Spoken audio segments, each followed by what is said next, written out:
Greetings, ladies and gents, and welcome to this latest narration of the web series There Is No Epic Lucha by Audio Puns. If you are new to the series, there is a playlist listed down below in the description. And as always, I hope that you enjoy. Chapter 198. Booking It.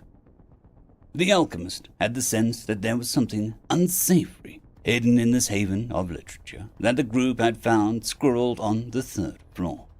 The books and seats felt welcoming enough, but in the shadows, between the nooks and crannies, there was a creeping sensation of death being closer than normal. A chill that appeared when a book was removed too roughly or put back in the wrong place. The mage was taking stacks out and declaring the library had everything from childish moral tales to horrific scientific notes written in a very intriguing reports. The alchemist casually moved a monocle over his eye with a finger. The green-tinted glass it contained allowed a previously invisible path of solution to light up to his eye. This was a glowing trail of liquid that the alchemist discreetly dispersed through the contraption in his shoes that led back to the entrance of the floor. It showed that the floor had remained static and unmoving for now. It was only really handy for a current floor since the dungeon absorbed it in the previous floors, not that it was any good in a jungle due to the shifting weather. The mix was even made out of a few common ingredients, so the dungeon wouldn't be able to do much with it that it couldn't just do with its base materials. He frowned as the gunsmith held up a thick book, the cover of a woman being seduced by a broomstick with massive masculine eyebrows. It was called The Shaft of Love. Was she into that? The gunsmith never struck him as the romantic sort. Trying to focus, he turned the shelves, looking for a secret passage or something to clue them into what the floor may contain. It was a long shot, but the only other thing to do was to prod the stuffed kobold crammed in between two bookshelves that looked glassy-eyed as if heavily drunk or brain-dead. That was more the necromancer's thing. He paused, sniffing the air as a familiar smell of explosive powder lingered in the air. It was an exotic type, a much older mixture that fell out of popularity due to its small radius and somewhat unpredictable force. The alchemist turned back to the kobold. He stared at the droopy face and dull scales. He reached out slowly with the dagger he had, readying the point to pierce the eye if there was any sort of reaction. "I found something," the mage cried out, and the alchemist jumped a little, scowling at the mage before he eyed the ugly stuffed kobold and shook his head. This dungeon was a little strange. "Same. That's a weird altar in the corner of this place. Made my skin crawl," the archer said as he reappeared with the warrior. "It wasn't so bad," the warrior smiled. "What do you have?" the gunsmith asked the mage as she wandered over. The mage held up a strange book that looked to be made out of a strange, shiny, translucent material. The title was King of Many Hats. "Looks like a book in a library," the alchemist said, trying to shake off the creepy kobold from his mind. "Except I can't open it," the mage said, as they all turned serious, eyeing the book with new eyes. The warrior attempted brute strength, but the thing was stubborn and remained closed. The archer, who had messed with many locks, could find no secret switch or compartment with his dexterous fingers. The gunsmith, who had expertise on mechanical inventions, could see nothing artificial or visibly wrong with the book. "Is it not alive or dead? An object, but not," the necromancer said wisely. This left it up to the alchemist, who had the smarts to do what they could not. He laid the book down and examined the latch before mixing a few tubes together with quick motions, using his mana to contain the experiments. The alchemist was no mage. He couldn't use his mana to shape spells or break reality, but he could use it as tools and containers, allowing him to make more dangerous chemicals on the fly. Soon, he held a bubbling gray tube and dropped a few drops on the book's edge, watching as the book almost quivered as the solution ate away the latch with alarming speed. The book smoked, then slammed open with a burst of wind that seemed to fill the room in an outwards howl. The group looked around, waiting for monsters or a trap, but all they heard was the rustling of papers in the breeze. "All this for a book," the archer mumbled as the mage leaned over to glance at the pages. "There was once a king given a duty and a throne too big for his body, but not his heart," the mage said slowly, and despite sounding like every other storybook in the room, the words made the ambient manner stir, usually a sign that something somewhere was reacting to them. It was either a trap, a treasure room, or both. The king discovered one day that what made him king was not simply an obligation, but the crown upon his skull. Thus, the king could be anyone if he had a different hat.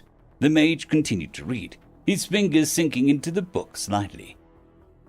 "I was kind of hoping for the big boss has a weak spot in the foot, that one shot kills it," the gunsmith admitted, as the mage turned the page slowly, finding it sticking to the pages below with a trail of slime.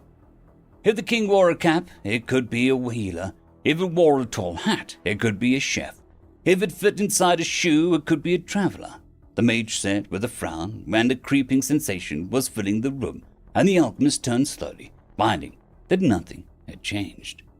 No, something had changed. The king even found if he squeezed into an empty space, he could become a book. The mage's voice trailed off before there was a gurgling noise. Where was the kobold? The alchemist snapped his head around as the mage tossed the book across the table as it bubbles, forming a slime puddle with massive spectacles atop its head that were fogged over. It formed a rip in its mouth. "Rules broken," it screeched harshly, sending most of the candles in the library blowing out in reaction. "What is that?" the gunsmith shouted as she raised her weapon and took aim. "A fake. It is just a simulacrum," the mage tried to explain. "Mimic," the warrior yelled out, axe raised as his arms bulged with contained power. "Tomagon," it gurgled, warning before it exploded in a dozen pieces of slime as the gunsmith fired with a harsh burst of explosive bullets, punching a massive hole through the bookshelf behind the slime. "It's just a puppet shell for something else," the mage said over the ringing in their ears as the gun went off in a semi-contained space. The door to the library creaked, then slammed shut as every book in the library began to shake and tremble on the various shelves. That was when a voice that sounded a little unhinged and delighted at the events called out from behind the bookshelf, just out of sight. "I would say check out some first aid books, but I think there might be against you too." The demonic little voice cackled before it faded, running away with clawed feet clacking on the wooden floor. From the smoking hole in the shelf, pages began to float against gravity and spin slowly together as massive books and tomes flew off the shelves, slamming into one another with dozens of more books on the way. "Construct! Go, people!" the warrior thundered. The alchemist stopped thinking, stopped having worries, slipping into a routine that they had done a dozen times. He and the mage got together, firing off cutting winds in acidic flasks to slow the forming of the book golem, as the warrior, archer, and gunsmith sought out the source of the golem's power. It could be a single book or all the books, but something would stick out. The necromancer stayed behind, releasing a massive cloud of bone ash that he formed into a swarm of birds. The little grey creatures bombed the golem as well, seeping into the golem's forming body and trying to become a layer that would hinder it on all levels if it finished forming. "Might be a room guardian," the archer called out after setting another shelf on fire with his arrows, seeing it had little effect on stopping the golem. "Then we take it down. Archer, work on that damned door," the warrior ordered as he pivoted, going for a now nearly complete monster. It was a massive construct made of books and paper with something inside to give it weight and force. The pages covering its body shifted with magical text that made it near impossible to read, but proved to be very distracting when trying to take it all in. It raised one of its fists, forming a strange gesture. The mage shouted out a warning seconds before its fingers glowed orange. "Max off second fireball! Move!" When the mage tells you to duck for a fireball, you duck. The alchemist threw himself behind a toppled table, watching the room light up as a streak of fire shot overhead, hitting the wall before spreading like liquid over the stone, burning in a wave of heat.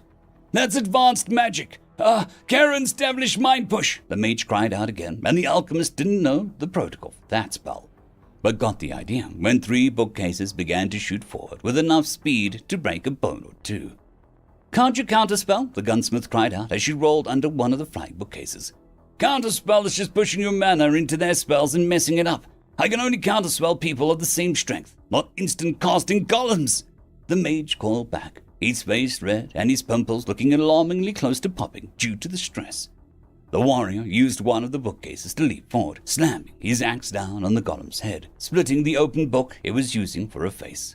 A second later, a new book replaced the old one, and the golem went from slinging spells to disarming the warrior in a complex series of motions and kicking him through a very bookshelf that he had used as a platform. The alchemist squinted, reading the cover of the book acting as a face. The Monk That Went Downtown, an action thriller novel. The gunsmith fired, blowing their head off again, and a new book promptly took its place. But it'd take a few more seconds to integrate than before. The alchemist had to strain to read the book. The Lion and the Walk Through the Geographically Correct Savannah. In a few seconds, the golem had fallen to all fours, fingers forming with curled pieces of paper into claws as a mane of bristled paper rose up behind its body, a thick tail swishing made out of leather book covers. It roared before it pounced towards the gunsmith, ignoring the easily targeted warrior. Also, very interesting. "Keep aiming for the head. We need to get a book in place we can handle," the alchemist shouted out as he handed the warrior his missing axe. The necromancer strained, slowing the lion for precious seconds with his bone ash, letting the gunsmith escape a mauling by 1,000 paper cuts. "Lock's being a bit tricky. Just buy me time," the archer announced. "How tricky?" the warrior called back, brushing splinters out of his hair as he ready to charge again. The alchemist looked over to see the archer digging a hole in the wood with an arrow. "No lock, so a bit trickier than normal," was the answer. The golem jumped, pushing off the wall with all four legs to avoid a massive bang from one of the gunsmith's rifles, which had knocked aside, forcing her to draw out a gun from her bag. The sound of excitement filled the room, making everyone, even the golem, stare at the gunsmith as she aimed a small, slender, ladywood gun. "It's not me, it's the gun," she cried and fired, a massive glowing green bullet emerging to not only hit the golem, but punch a massive hole through it that temporarily scattered the books and pages into a pile. It didn't take long for the pile to reform. "Fire again," the warrior said, seeing how effective the gun was. I can't," the gunsmith said. The gun in her hands was silent and even huffing a little as she tried to pull the trigger over and over without result. "Why won't it work?" she demanded, and the gun actually answered her, to the shock of everyone. "Your man may accept that sad finger play, but I have standards. This lady needs to be wined and dined before you pull her lady trigger," the gun said in a sort of passable voice of the wine tree. "I'm going to die," she hissed.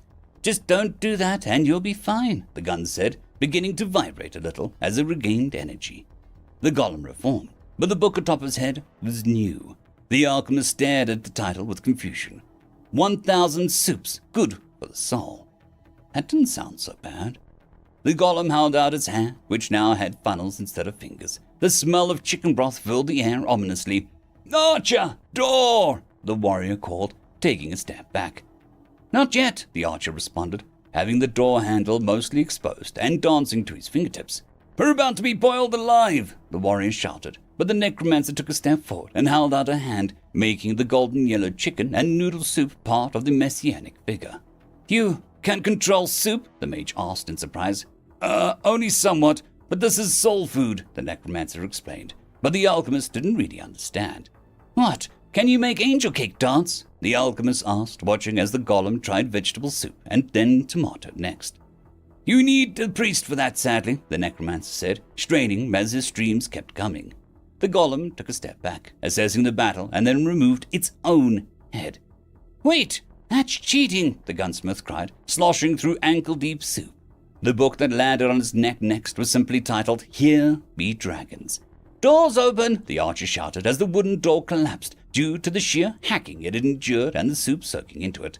"Tactical retreat," the warrior ordered. The golem began to glow. Massive wings of paper formed on its back as the glowing fire in its chest consumed paper for fuel. The emerging fire blast chased them down the hall, bringing forth steamed soup and the smell of fresh books. The library had defeated them. "Thank you," Dio said as the library golem handed him a book off the top shelf, then brought Dio lemonade to drink at the seating area. "I'll be careful with it," Dio promised, and the golem patted his head. As he sat down, Dio could taste ash and smoke. His dad had explained that Delta had mirrors now, places that were the dungeon, but not Delta really, like reflections of two mirrors close together.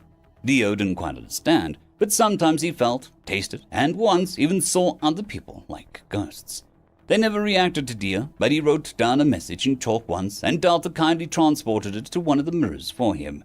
It was like leaving a kind message for them, he told Grim, and he said Dio should write down that there was a secret tunnel where there wasn't, and watch them hit their heads on it. Dio didn't quite see the fun of that idea yet, but Grim thought that it was funny, so Dio would wait and see. He stared down at the book called How to Study Better to Get Employment. He was a little sad because Grimm didn't hire him to watch the door. So Dio had the idea that if he finished school super fast, he could work with Grimm and they could run the Grimm Tail Guild together. He opened the front page and technical jargon jumped out at him with long, dry, boring sentences that talked about time management and calculated timeful events with expanding routines. Dio felt his brain caught fire for a moment. "I need help," he mumbled, slamming his head into the book. "What you doing?" came a voice, and Dio blinked, spotting Jack the kobold nearby, watching him as he read something called the Anarchist Dessert List. "I'm trying to be smart, but I can't figure out how to make smart simple, so I don't understand," Dio summed up. To his surprise, Jack nodded gravely. "I hear you. I was the worst when it came to my family in terms of magical combat," Jack said seriously. "How big was your family?" Dio asked, thinking Jack had a brother or maybe a sister. "I had 36 siblings, but they were all talented. I think I had 36. I might have invented some to cheer myself up when I was a prisoner," Jack mumbled to himself. "Is 36 a lot?" Dio asked slowly. Jack grinned. "Depends, 36 puppies, not a bad thing. 36 dead bodies in your basement, maybe," he said sagely. "Don't you worry, I'll teach you how to be smart where it counts, and you have one of the most unhinged library collections at your fingertips, complete with self-aware search function," Jack promised, giving Dio hope. "Can you teach me to be smart?" he asked, and Jack gave him a strangely gentle look. "No. I'm going to teach you that you are already smart, but haven't had the chance to show it," he replied. "Thank you. You don't have to," Dio said, a little shy now as he couldn't stop smiling. Jack stared at him, then down at his own claws. "I know, but you remind me of someone," he said, and Dio blinked in confusion.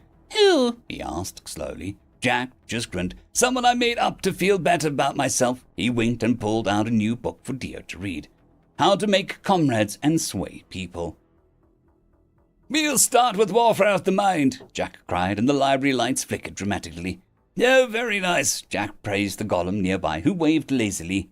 Dio was going to sway the heck out of people. End of chapter. I would just quickly like to thank the T5 peeps: Dragon Soup, Cold War Boomerwaffen, Severin Cerberus, Red Panda 121, Leslie 517, Bushmaster 177, Caspar Arnholtz, Cam Maxwell, Sans the Skeleton, Lightjock, Dragzoon WRE, and Lord Azricol. Thank you very much. Greetings, ladies and gentlemen, and welcome to this latest narration of the web series There Is No Epic Loot Here, Only Puns. Just a note, with this episode we are caught up with the author, so we'll be moving on to another series from tomorrow. When there are 20 or more chapters available, and my schedule allows it, we'll continue with the story, but this might be months from now, or even longer. It very much depends on the schedule. Anyway, on to the story. Chapter 199, Perfectly Normal Thomas Darkblade. Many, many years ago. "Blair," he called out, as a small, so fragile woman turned to face the silver wall he formed his avatar out of. "Silver," she smiled, and her expression was so warm in contrast to his dungeon. He reached out to touch her hand, and she allowed him. She wandered his deepest flaws safely, and his command, and she even adapted to his potent manner with ease. Her ebony hair was like obsidian, her skin of alabaster, and her eyes of the clearest blue. It was like she had been sculpted by something that knew what a human was only by the purest ideals, and she was all Silver's. "The town is growing restless," she said, and Silver vaguely remembered the pests on the surface. "Let them just stay here. Become my contract," Silver insisted for the 1000th time. Blair laughed with the noise of like clear bells. My God, she rejected him 1001th time. Silver frowned, not used to having to argue or even accept another's will on his own walls, but he would for Lair. "Will you at least tell me why?" he begged, his form furred like liquid mercury that shifted between a knight and a wolf. She thought about it. "I need to head east, to a faraway land in the corner of this world. I just have to," she said, and Silver mentally cursed at having no interest in the outside world. "Tell what is there, and I'll make it here. I'll even change the previous floor I have for you," he offered, and his soul crawled at a mere idea of changing anything. Blair smiled, and that little pointy canine she had was briefly shown, making Silver light up as Blair did her best to hide it from others, calling it crooked. Silver had never seen anything so crooked, look so beautiful. It's not something that you can give me. There's a funeral I need to attend, she explained gently, and Silver took her every word and stored it as permanent memories inside his core. Me funeral? That's, to remember someone who died. Did someone die? Silver asked slowly, trying to avoid sounding insensitive. Someone did, and I'm hoping remembering them, together with my family, will keep them alive a little longer, in some way. Blair said, with a faraway look that made her look slightly ethereal to Silver's eyes. What was their name? Silver pressed, feeling a little envious of the dead schmuck. Oh, I know that look. Let's just call him Bratislav. Blair laughed and ran off to one of Silver's grand dining halls, where she enjoyed playing with the food made of pure silver. Silver would find out sooner or later. Present day. August tried not to cover his nose as the man skittered about, smacking bugs with a massive worn-down shoe. Thomas Darkblade, adventurer extraordinaire, you may have heard about me due to my deeds at the capital, where I was vital in assaulting the Mad King with a massive cheese dragon, or tearing down the gates with my monstrous strength. Or perhaps you might have even heard how I took a massive chunk out of the Royal Iger Shield with my teeth alone, he bragged. The cockroaches were making off with his shoe as he talked. I'm pretty sure you're not the big cheese Haldy, the demon Mila, or Pick the Insatiable, Yatina said with a frown, and the man lit up. Ah, my apprentices, you have heard of them, he said with delight. You don't look older than 30, Lim pointed out as a small trickle of water ran past in the sewer, looking oddly clean, as if it wasn't being used by the town. Thomas Darkblade blinked, then ran his hand through his black hair, and August recoiled as what looked like a dozen spiders fled out of his touch, revealing a shocking buzz cut of white hair. Your skin still has a healthy amount of youth, Yatina said, not disturbed at all by the scene as she examined the man with her eye. Ah, that's because we're on the 154th floor of a dungeon. I found the tap of fabled youth, Thomas Darkblade said with excitement, and pointed down the tunnel where there was indeed a set of stairs going down. August got a strange feeling when he saw those stairs. Lim, go down the stairs, Yatina asked, and Lim frowned, but did as she asked, climbing down the stairs, only to emerge back out of them as if he had come from the above floor. Thomas Darkblade's nostrils fled. Then, just as he looked ready to go red with strain, he suddenly exhaled and found peace. Oh, hello there. My name is the Grand Adventurer Thomas Darkblade. Have you come to explore the dungeon with me today? The man asked slyly, as if he just spotted the group.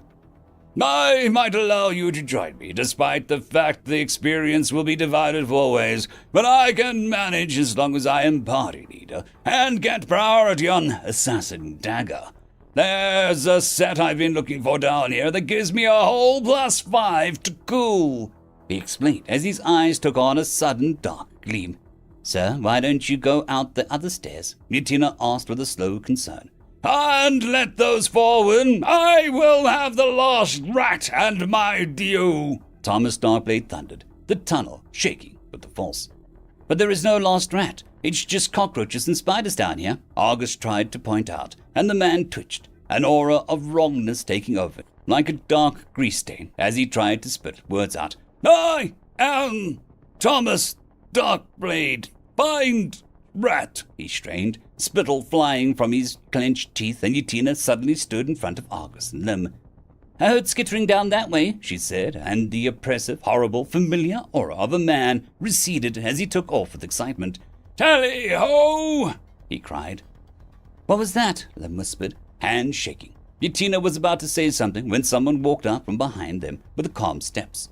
August turned, and he instinctively drew back as a polite-looking man in a suit jacket and slicked back hair appeared. He was menacing in a way that wasn't obvious, with a selection of little containers around his waist. Even worse, August knew him. Mr. Japes, August muttered, and the man smiled. Ah, little gentle. How the years have passed and affected us both so little, the potter said with delight. Can we help you? Yatina asked, and Japes paused as if taken back by her. What a wonderful woman! A splash of dungeon power freely gained, and with such inquisitive eyes. I could just bottle both of them for my collection, he praised, and Yatina immediately raised her brows. Do you practice in front of a mirror, or were you born with the desire to be detestable in the first meeting? She asked bluntly. I presume the latter, since even my parents couldn't bear to be around me long after I was born, he admitted, then shrugged. Blood. I find it the weakest link between those who are family, he said, then looked around the sewer as if checking for something. Good, you didn't press the prison too far, Jape said, and at that touch the bricks lit up to reveal a dazzling array of magical seals. This is a prison where we just walked in, Lim said, looking around. Mr. Japes is really good at making, pots, Argus said tightly. Japes ignored them for a moment as he touched a few symbols, and the sewer began to expand in different directions, the twists groaning as new tunnels opened, and new details were added. Yatina watched him, and Argus could see she knew something that he and Lim hadn't noticed.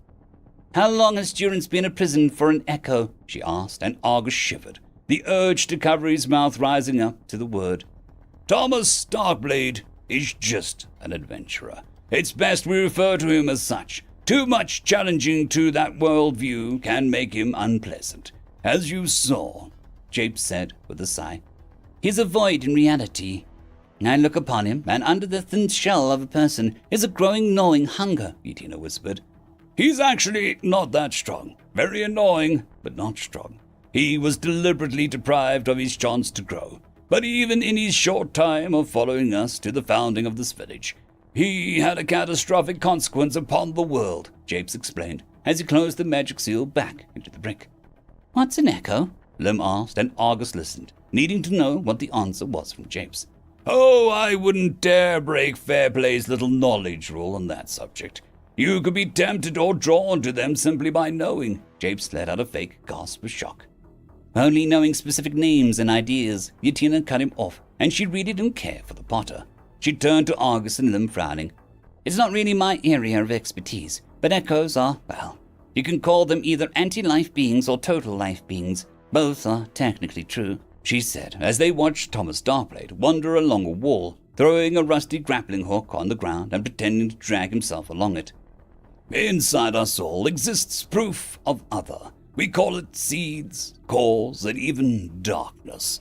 A thing that can grow and grant us power, while drawing us closer to a terrible fate, Japes interjected, then looked around with a smile. Most life has this piece of them, a perfect piece that sustains the rest of us. But this other can exist outside of us, and it mostly does. Japes continued as he drew his finger across the space, bringing forth a translucent window like water suspended in the air. Imagine, if you can, that all over this world, under it, above it, inside it, there are oceans of other, and sometimes these oceans form storms of other, he said, and pulled a window down for Argus to peer through. When Argus looked at Thomas Darkblade through this window, his human form was still there, but leaking out like a slithering tendrils was something else deep inside his body. It looked like a fruit that had been painted mid-explosion, the inside forming an eye that did not see, a heart that did not beat. He pulled his gaze away, unsettled, but oddly nostalgic. Enjoy lecturing? Yatina asked as she stood in front of the window to prevent them seeing more as Lim was breathing far too heavily to be normal. Somewhat, Japes admitted with a smile. Echoes are a great existence that are born in numerous ways. The first is a simple gathering of other in the sea, enough until it shapes itself. These tend to be Goliaths of a more bestial nature. Your great Virums, monstrous slumbering giants, your unfathomable sea beasts. They can learn and even hide themselves given time, Japes said as he turned and headed to the exit. My pa once told me of a great Virum that was shot down in a blinding white arrow, and it fell into the ocean. Lim spoke up for the first time since seeing the true form of Thomas Darkblade. Yes, I did try to study it, but the thing is under a great seal. Quite a sad affair, Japes said, as Argus shivered at his disappointment of not getting to study such a thing. The dark drakes of the island were quite rude, so I didn't stick around. But the second means of an echo forming is human worship. We, as a species, can worship most anything, so when we direct our thoughts into the void, we can shape more defined echoes with purpose and religious angles. A lot of cults begin this way, Japes said as he made it sound like a bunch of hobby clubs that started up. The fun thing about an echo is they can bounce off each other and merge. A lot of the fun events that I've witnessed are lesser groups trying to find other echoes to feed their icon. This is why you'll never see them truly working together. Echoes are just too juicy to each other, Japes giggled. It's like they want to gather together. The lost sibling theorem is popular amongst theologians. People say that the sister invited the gods into the world to drown out the echoes. The gods can protect them from the siren call of echoes, Yatina said, sounding like Japes was talking about something boring. Japes paused and stares back to the surface. Gods! Talk about choosing to break your fingers rather than your whole foot, he snorted. You don't like gods, Mr. Japes? Argus asked, surprised, because he would have thought that Mr. Japes would have liked to dissect one. Mr. Japes turned back with an odd smile. We don't need gods. I have a superior option, he said without explaining further. He was about to climb out of the sewers when Lim called out, You said that there was 3 ways, he reminded the potter, and Mr. Japes nodded. The last way an echo can be born is if someone amasses great power and hears the right thing, witnesses the correct scene, tastes the suitable food, and the seed within them sprouts and they become true life, he said with amusement. That has never been proven, Yatina interjected, shooting Lim a warm smile to calm him. Well, it would never be proven within fair play's penchant for mutilating their own seeds until they're more machine than not, Japes drawled with a sly look. He turned once more. Besides, I am living proof. I briefly turned into an echo before I cut it out of my own chest and put it on my shelf for my collection, he said airily. You can just cut them out? Argus asked, face sweating at the idea. Mr. Japes considered the question. Not really, but I made you, he admitted, and was gone into the beautiful daylight. When he was gone, Lim turned to Yatina. What do you see when you look at him? He asked quietly. He's the opposite of an echo. There's just too much on the outside and nothing on the inside, she replied, and then looked down at the sewer with a shiver. I'll get this sealed up and work with the elders to prevent anyone going down, she sighed. August nodded, but his mind was racing as he tried to figure something out. Tell me more about the Great Viren, he asked, and Lim, who looked surprised but pleased to be the center of attention. August put Thomas Darkblade out of his mind. He was becoming distinctly aware that he couldn't just call the echo Thomas Darkblade. It was becoming very annoying. Thomas Darkblade could just stay down there because there was no rats for him to find. Like Mr. James said, Thomas Darkblade wasn't strong, just annoying. Thomas Darkblade paused as a thin line in the deep sewer dungeon was cracked at the edges, letting in fresh air. The crack was so small that he couldn't even get his hand in or out, but he didn't need to. He pulled out some of his cheese made by his feet and placed it near the crack. Thomas Darkblade would win. He always won. This is a trap, the gunsmith commented as they eyed the line of food and a massive buffet table along the resting spot of an open fire below a massive mural of a woman and a dungeon. I am hungry, the alchemist admitted, before dropping some of the meat into the test tube of a solution that turned a soft blue. It is food, but I wouldn't even know what to test for, he reported. Are you poisonous? The necromancer asked the roast chicken, which sat up in his bony drum legs. It made an X with its wings and flopped back down. At what level between dead and alive is there a line for you? The mage asked, and the necromancer smiled, moving a finger near the mage and coming away with a dusty gloved finger. We're all rotting on some level. Some just do it quieter than others, he said, and wiped the mage's dead skin on his robes. Yeah, but there has to be a limit, complained the archer, as he dug into a lemon tot.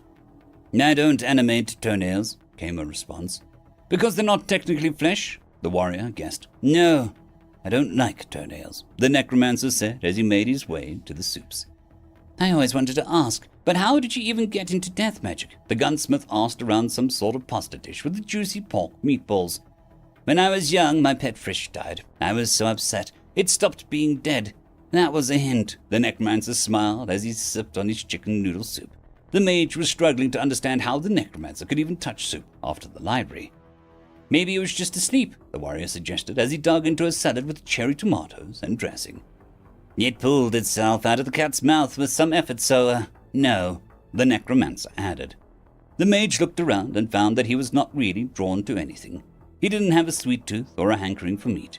He was about to give up when he spotted an unusual dish. It looked like little white grains, and there was a dark bottle next to it with the letters soy on it.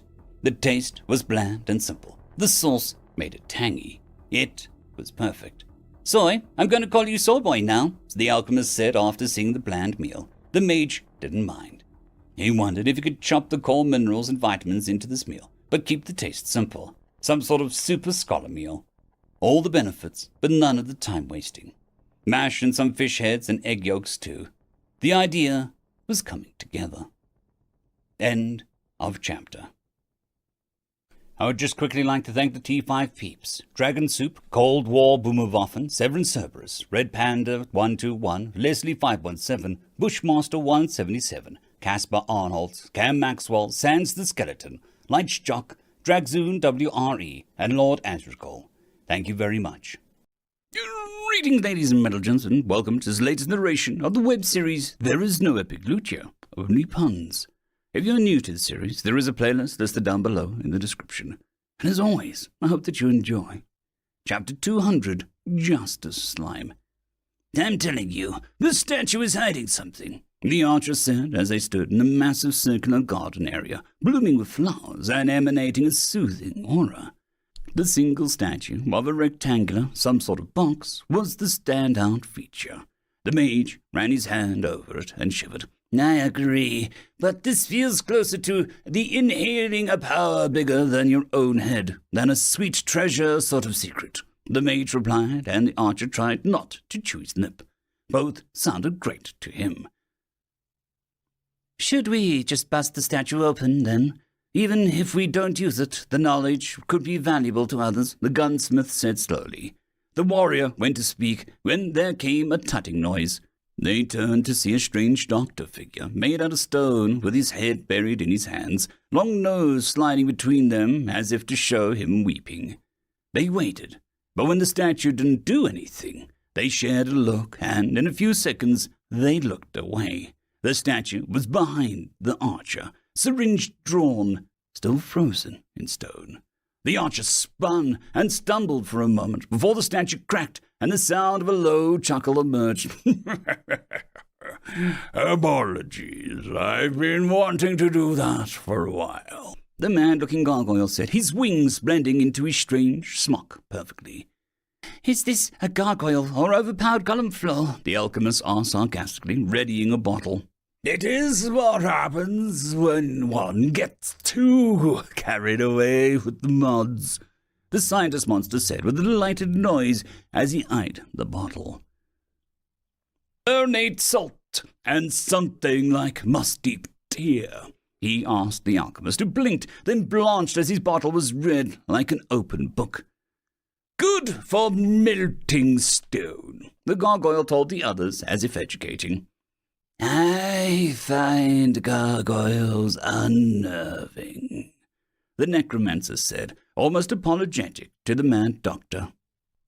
"Mineral-based life forms, that would be rather distracting to one who sees the world through life and death. I contain no living products or byproducts. I am as cold as I am logical," the gargoyle hummed. "It's all dungeon matter, so it shouldn't matter," the archer interjected, readying for an explosive arrow. "Stone could be melted, or it could be blown to chunks."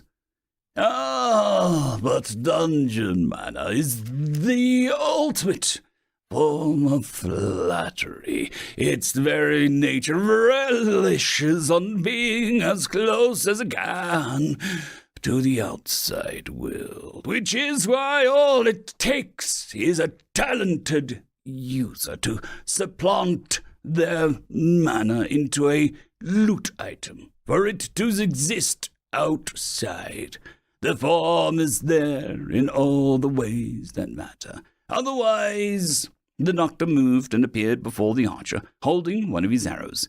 "Poison wouldn't work, acid wouldn't work, explosions wouldn't work. Energy beings, as you think dungeon monsters are, would be a lot harder to kill," he said before throwing the arrow back.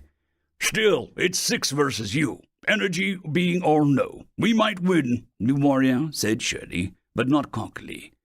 Accurate, if you were factually correct, the gargoyle admitted. The archer didn't like the sound of that. It is technically 6 versus 2, he amended, and the large shadow loomed over them, coming from a hunched figure on the statue behind them. We're going to need a bigger arrow, the archer mumbled as the muscular giant stood slowly with a furious expression on his dark, gothic face. I won't fight you, the Dr. Gargoyle said, with an eerily calm tone. The group was sandwiched between the two, and it wasn't making anyone feel great. His sole responsibility is guarding this room from wanton destruction. Pass through and he won't even budge. He's the most loyal and loving of us Goyles to Delta, so he takes his job the most seriously, it went on. Can monsters even feel love? I thought all dungeons just made their monsters feel loyal and didn't really care. The mage said. There was a movement as the Goliath behind them stood over the mage, nostrils flared and wings stretched out. The doctor was behind him, his hands no longer gently held in front of him. I don't feel much curiosity, amusement, dark pleasure. But to Delta I feel light. I feel the purity of a much simpler emotion. Is it love? Maybe not. But it is the closest I can feel, and I wasn't directly made by her. I have no need to feel any sense of loyalty to her. But I do, the doctor said coolly, as he leaned in, and the archer was seconds away from firing a wild and random. Her love is the reason you didn't lose your edge the moment you walked in on this floor. Many times you have faced death, but it was not allowed. You bask in her love and benefit from it, but you mock her all the same. Once I shall endure this insult. There will not be a second, the massive one said, and his voice was like stone over silk, rough, with an alluring edge. So, if we challenge you and win, do we get to see inside of the statue? The warrior asked, and the massive one smiled darkly. You won't, he said simply. We won't what? Win or see inside? The warrior asked slowly. The gargoyle simply kept smiling, that dark, humorless smile. The archer was breathing heavily, and it took him a few seconds to finally catch on to something that had been trying to get his attention. His manner was churning like it was getting an upset stomach. The tinges of his normal brown and iron manner was hued orange now. In the feast hall, he had been sure that he wasn't even halfway to his limit yet. Being in this room had nearly pushed him over the edge in a short time. What? Concerned, he turned to the mage, and the pale man's pimples were bright orange, and he looked a little red. Mana poison was mostly a bad thing, but there were 1 or 2 benefits for some people. Wizards got stronger. Pain was easy to ignore. Sometimes dungeons became a little more instinctual. But was it worth mutating or dying over? It was hard to judge sometimes. You won't last long, please. Let us escort you to the boss. You have the dungeon's word, and all that she reflected so far, that you will not die in this fight unless you perform some truly horrendous act, the doctor said, as if that would be interesting to see. The warrior looked over to the group and grimly hefted his axe. How close were we to doing this floor on our own? The alchemist asked, sorely, as the gargoyle shared a look. On one hand, you could have gotten very far. On the other, you showed that you would have never gotten that far, the smaller one said simply. You just had to be good people, the tall one said, and snorted as if he believed humans were incapable of such lofty virtues. We'll accept the escort. Even information about the boss will set us up for a while, the warrior said finally, and lowered his axe to his side. This could be really bad trap, the archer said with a wince. We don't need traps, the doctor proclaimed cheerfully. We will not sabotage ourselves easily enough. You can lead a horse to water, but you cannot force it to stop trying to drown itself, the muscular one said, and crossed his arms. Would you? The archer intoned, trying to think of a good comeback. Unless it's the ocean, then it's fine since it's a horsey, the necromancer said blankly. Are you serious? The gunsmith asked with scorn. Deadly. All my humours have turned to wordplay, he explained, as his own deathly aura now had the orange tint of a dying campfire. That's horrible, the archer said as they walked. Bone-chilling, came the agreement. Stop that. Can't. It's in my soul. Is he going to be okay? The warrior asked the gargoyles, who shrugged as if this was a minor thing. Maybe you should try not to use puns, the gunsmith suggested.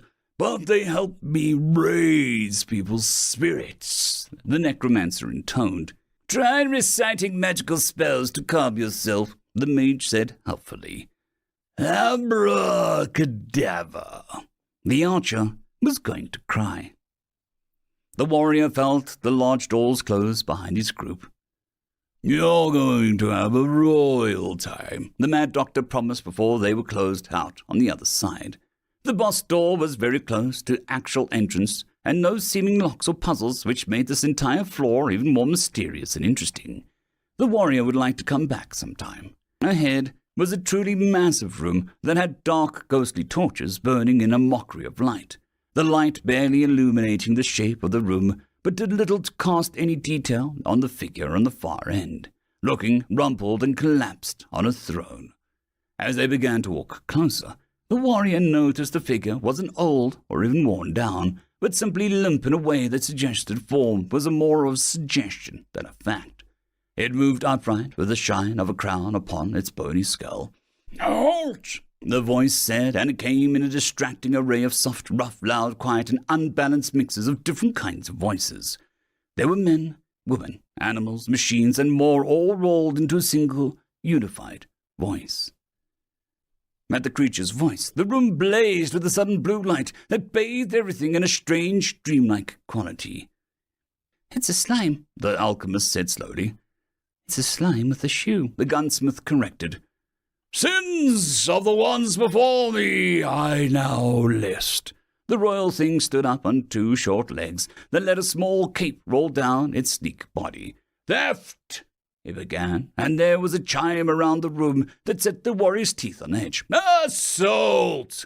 The chime came back, worse, and they all shivered. Destruction of property, murder of worker-bees, smashing of pots, eating at the feast of Hall without even a thank you, causing a flood in the library. It listed, and each crime made the chime grow heavier and more painful until they had to back away. At the same time, the chime made the slime stronger, more muscular, with powerful steps and more regal posture. Objection, the golem did the flooding. The archer called out, and everything went quiet. You destroyed his home. Appropriate false response. Overruled, the Slime King said briskly, and then the thunderous chime came back. Can we get a lawyer? The gunsmith asked, feeling alarmed. Lawyer gun, attorney at Delta, came a smooth voice, and they spun to see a tiny slime dragging a case behind him and looking busy as he handled the schedule. He seemed to have emerged from nowhere. They looked back at the king and stared at his missing hand, which seemed to have left a trail around them. Isn't that just you? The warrior pointed to the small slime. No, we have different names. Clearly, that means we are different people. Lawyer Gun insisted. Can you help us? The alchemist asked, trying not to look confused. Your charges are not debatable. Evidence is a mile high, and you lot left fingerprints, boot prints, butt prints, and cell prints. If you wanted to be more incriminated, you should sign your names everywhere, Lawyer Gon said with a growl as if facing a tough case. I didn't consent to butt prints, the archer said, looking startled. The bench didn't consent to your butt. Should I call it up as a witness? Lawyer Gon asked with a raised slime fold. What I can do is argue for leniency using sub-stories and first-time offences, the lawyer said, and winced as he eyed the king. Gonna be tough. This judge is begging to cut his teeth on some upstarts, he whispered. He sludged forward, and suddenly the room became filled with a tense, harsh piano tune that sounded close to an alarm, but remained, somehow, a tune. "Your Royal King and Honor, may I say that you're looking handsome today. Your crown is very shiny," the lawyer said to butter the king up. "And your case is more elegant and sophisticated," the king said back demurely. "In my case, I'll argue for leniency for my clients by informing you that the archer was unloved as a child, and Gills teased him about his middle name, which is Betty Moo," Lawyer Gon began, and the archer's mouth opened, spluttering. "Is your client disagreeing?" the king said, and they both looked at the archer, whose lips thinned. "The mage practiced kissing with his hand and woke up to find a letter saying that it was off and had to find a replacement hand. It's never as good as the first one," the lawyer went on, making the mage look horrified, but managed not to call out the lies. "The alchemist and gunsmith had unfortunate romances behind the waterfall, only for the pygmies to give the alchemist a 2 out of 10 for his technique, as they saw it all," the slime continued. The warrior winced, looking to give the two some sympathy for the lie. "It was a 4, the alchemist growled. The gunsmith said with a wave of a hand. "I'll knock off the theft charge for the remark alone," the king muttered. "The necromancer has done nothing wrong," the lawyer slime continued. "I just want to raise the family," the dark wizard agreed. "The gunsmith has been seen moaning and vibrating in public, indicating that she has needs not being met and is acting out," the lawyer Gon declared triumphantly. "I'll remove 4 counts of assault to match her low expectations," the king boomed. "This is going to be harrowing," the warrior muttered as he knew he was up next. "He just seems very buried in his work, so don't worry about it," the necromancer said kindly. "So just grin and bear it," the warrior asked as they turned to him. "Grow a spine, find your guts, ask for a raise, and these are just coming faster and faster. A lot like dying, really," the necromancer said with a morbid curiosity in his own words. "The warrior is simply boring in comparison. His favorite drink is water. He enjoys less salt than a toddler. He goes to bed by 10 every night, and he reads books that put scholars to sleep," the lawyer slime said simply. "Tragic. Another reduced sentence." "What?" "If the necromancer and mage are complex characters, the warrior is basic, Your Honor," Lawyer Gon concluded. "Understandable, very well. This does tilt things in a more favorable direction." He was basic, but his passion for clean bedsheets or his enjoyment of a good piece of toast with no butter. In fact, the warrior was so radical, he recently once wore the same pair of socks 2 days in a row. The memory of it gave him strength. The warrior could remember the socks were woolen, not cotton, as they had been travelling through a light marsh near the south. It was a marsh and not a swamp, because marshes arise near shallow rivers or streams, while swamps are from flooded forests. The rain was light that day, but not heavy. A downcast one might say. A splash of a puddle had soaked through his burlap bag of spare clothes, shoes, and bedroll, forcing him to set a small campfire. Not a bonfire, as the deference would be quite something, to dry his clothes. This is why he had to wear the same socks twice in a row. Technically, he took them off when he slept, to air them out so there was chance the fresh air and humidity helped clean them a little. His spare clothes had mostly dried, but they had not fully done so at the edges, meaning that it was still best to keep drying them that day, but they had to continue to march on. "Is he okay?" the mage asked as the warrior's eyes glazed over as he mumbled to himself. All he could make out was "not basic, socks, marshes are not, and humid" in a noise. "I proclaim you all still in guilt, but reduced. Choose a challenger, and I shall face them in single combat," the king bellowed, jumping the warrior out of his stupor with a mild "my bedrolls" on his lips.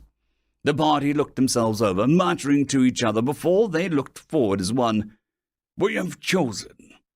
"You have chosen strangely," the king said, as the room became bright as a circle of orange energy appeared as a pseudo-tuning ring. The gunsmith stepped forward. "I just need one shot," she promised, one hand holding a shrieking, vibrating pistol, and the other a small, curved knife. "That gun is powerful, but I know its limits," the king rumbled as he moved into the ring. The gunsmith merely tightened a grip on the knife. End of story. I would just quickly like to thank the T5 peeps: Dragon Soup, Cold War Boomerwaffen, Severin Cerberus, Red Panda 121, Leslie 517, Bushmaster 177, Caspar Arnholtz, Cam Maxwell, Sans the Skeleton, Light Jock, Dragzoon WRE, and Lord Azrakal. Thank you very much. Greetings, ladies and managers, and welcome to this latest narration in the web series There Is No Epic Lucha, Only Puns. If you're new to the series, there is a playlist listed down below in the description. And as always, I hope that you enjoy. Chapter 201, The End of an Era. The gunsmith slowly spread her feet apart in a loose posture that helped make her tense body limber. Her foe barely came up to her shoulder, but his sheer gravitas as a king made him rise like a mountain over her. "You will be my second victory," the one known as King Jelligan said, and the gunsmith narrowed her eyes. But in her heart, she knew there wasn't a good chance that she was walking away as the winner of this duel. No, the gunsmith was here to pull and reveal any techniques this boss had, while the promised gracious defeat and escape were on the table. Still, that didn't mean that she was going to let herself be beat around like a greenhorn on their first day of signing up. The gunsmith gripped her gun and knife as the image of her own first days as an adventurer rose unbidden, and something cold inside her inhaled, making her focus.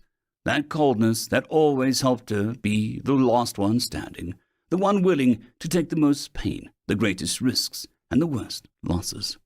That was who she was, and by holding on to it, this dungeon couldn't cause her as much mana poisoning. "The winner isn't declared until the dust settles," she finally responded. The slime eyed her, and slowly his hands formed mimicries of her gun and knife setup. But the king's regalia was a cannon and a saber made of his body mass, floating pieces of bone giving his sword crushing strength. "No style of your own?" she asked, beginning to make small movements with her feet. "You're good, but not great. My style is reserved for the great. This will do for now," he said, and she hated how confident, how sure he sounded. How strong could the slime really be? 6 feet tall, 4 arms. She cooled her temper with that familiar coldness, and let her focus of her goal make her blood freeze. "Assumed he's always a little stronger than you, even at your best. Let the disappointments of being proven wrong be your reward," she told herself. "I'm used to disappointments," came her darker thoughts, and she fired her pistol, the gun almost solemnly silent as it fired. None of its antics this time, of moans or noises. It seemed to be judging her. The gunsmith ignored it, as the energy blast made the slime's cannon arm become distorted from the force, but she didn't stop to admire her work. She came in close and ignored the burn of the dungeon mana to swing her knife, the tip flashing once. The slime parted down the middle, and a massive chunk of her energy vanished in a single blink as she reached in and snagged the dragon's skull before leaping away from the reforming mess. Her hopes of greatly weakening the boss were dashed as he simply touched his head where the crown of bone should be before looking at her with unreadable expression. "That is not a knife," Jelligan finally said, and the gunsmith held up the simplistic knife as if to prove him wrong. Before his eyes, the slime grew and gained a foot in height with some bicep definition. "Stealing from a king is a serious crime," he said, far too calmly as the ground around the throne cracked and a green energy began to leak up through the damage. "Kings don't obey gods or dungeons," the gunsmith said, trying to buy some time as she considered what to try next. "They do obey their mothers," Jelligan said simply, and raised his repaired arm, and the muscle bulged before something dark and metallic shot out from the cannon, streaming through the air. She jumped to the side, estimating the cannonball to be made of an alloy, and by the speed of it was traveling to be heavy, utilizing weight rather than shrapnel. The cannon crashed into the ground where she had been standing, and she saw it roll then to a stop, the top half of the cannonball rotating clockwise from the bottom half. "Wait," the gunsmith began, but the ball exploded with a thick, viscous fluid that made the mage begin to scream and clutch his collar as if they were pearls. The most horrible stench assaulted her eyes, followed by a taste on her skin and unbelievable sights in her nose. "I am king of many faces, and this face cooks with a troll." The slime called over the slurping of the soup as it seemed to be trying to crawl along her neck. She almost panicked. She almost asked to surrender, but the request died in her throat. Cold seeped into her veins as she briefly stopped caring about breathing as she was pushed onwards. If her eyes burned, she could remove them. If her skin crawled, she could peel it. If her heart faltered, she could shoot it. And if all else failed, the gunsmith could just stay cold. She rolled under the massive swing of the sword that was suddenly before her, the bone-crusted edge going for her arm. She lashed out with a knife, and the blade fell into 2 pieces, only to crawl back together moments later. A perfect weapon. Such a tool has been reforged and remade until it was pushed to its absolute limit. Why do you not cut with it? The monster asked curiously, and the gunsmith rolled backwards, firing another shot with a gun that did little more than slow the approaching slime. I'm the gunsmith, not the knife-smith, she said with a wary look.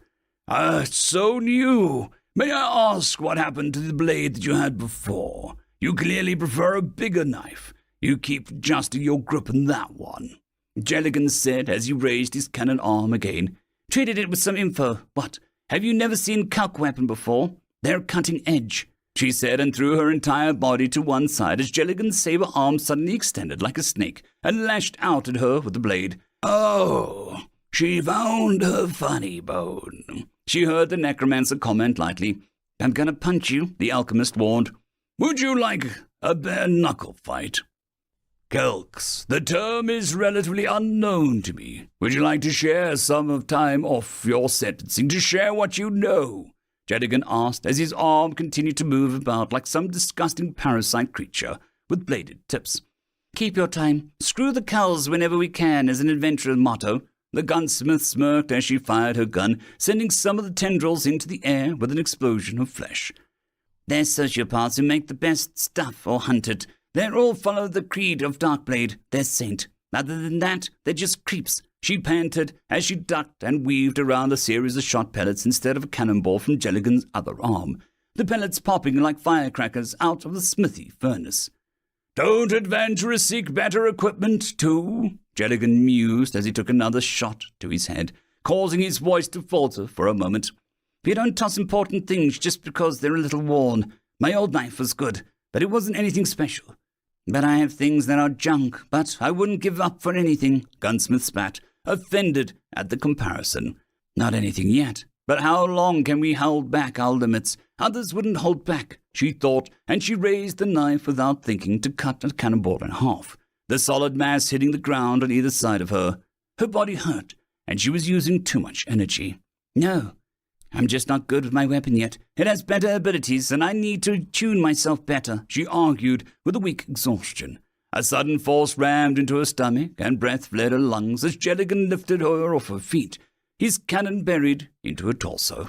He tried to grab her trump card, and she bent backwards, rolling with pain. She really had to upgrade her acrobatics or get some boots of movement. Maybe the Kalks had some. You resist the dungeon manner, but you burn with a sick wick, the king declared.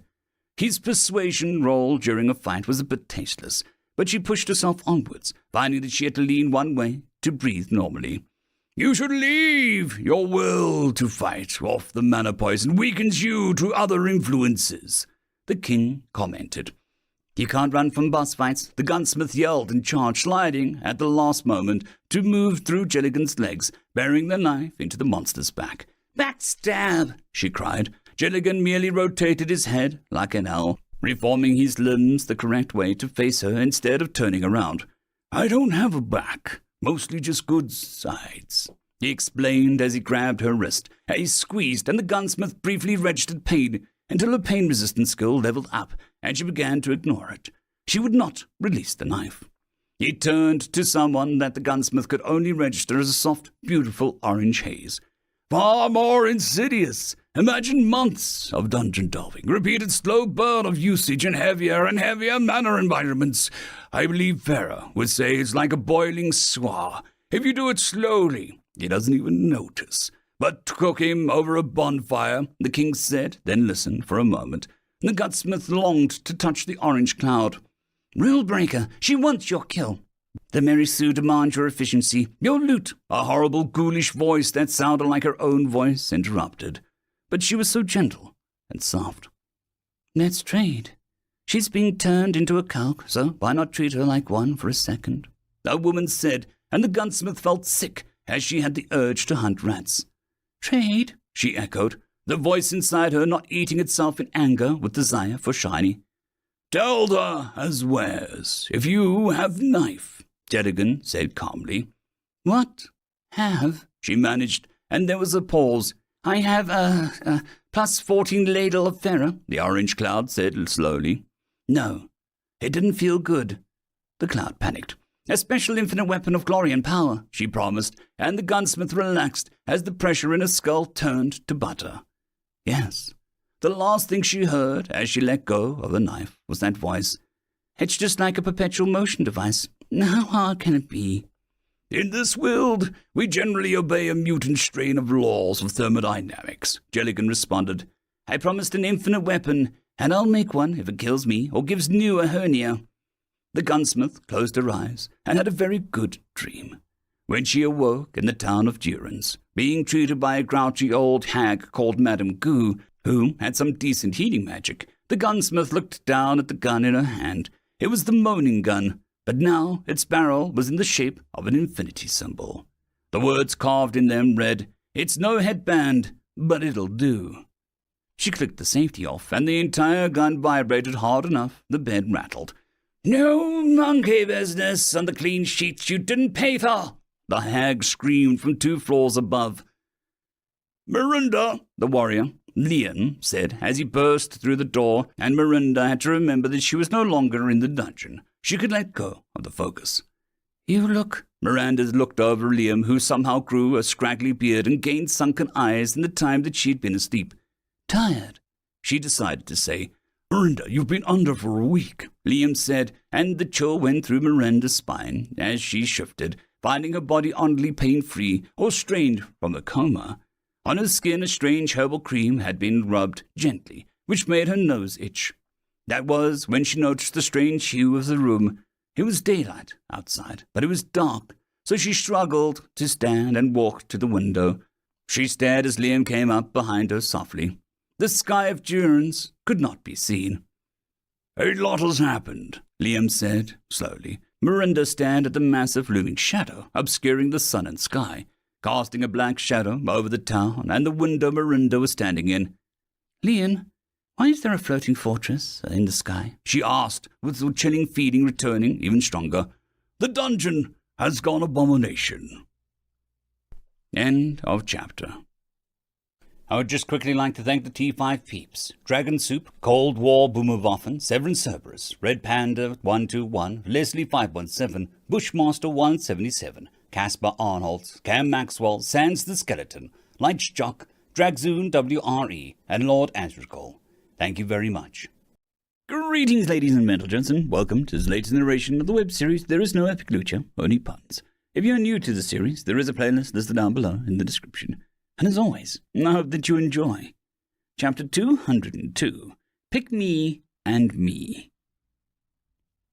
I like them, Delta said, as an unconscious woman who had just lost to Jedigan was carried out by the gargoyles. The rest just trailed behind with intense mana poison. Jedigan, already shrinking now that the offenders had been punished, gurgled. Not the worst, was his verdict.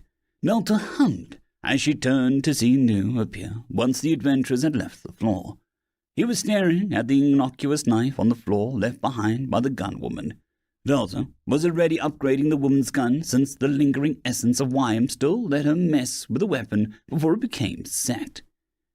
What even is this thing? Delta asked, but she was answered by someone not new. A gift or you could say a transfer, Maharia said as she appeared from the shadows, her green eyes glowing. You know this knife? Delta asked, trying not to frown. Maharia was her only potent source on the silence, but what she chose to reveal and what she didn't reveal always seemed to be a balance of playful and misleading. That knife? No. The idea, yes, Maharia admitted, as she floated around the knife, but didn't seem to get any closer to it. It's filth, New said, and sounded upset as well. Delta was beginning to feel like a third wheel that had no idea that it was attached to a bicycle. Why do you say that? Maharia asked New, who seemed to consider the question for a moment. It's the opposite of us, the dungeon. he said, and turned away as if the knife was painful to look at for too long. Delta frowned and peered at the weapon, trying to recall what she saw of the gun lady. The knife had a pulsing knot manner inside. It was hard to really describe it other than it was either the utter absence of a soul or such a concentration of life that no details could be made out. That didn't help Delta at all, since the idea that something was either nothing or absolutely everything was a strange idea to consider. The knife had been reaching into the gun lady, riding the entry Delta's manner had made, until it found her seed. Delta had seen the knife not convert the seed, but make it blossom. It directed its tendrils into her soul this way and that. It was horrifying, but also very revealing that the knife made the seed grow in a certain way. The thickest changes around the brain and eyes.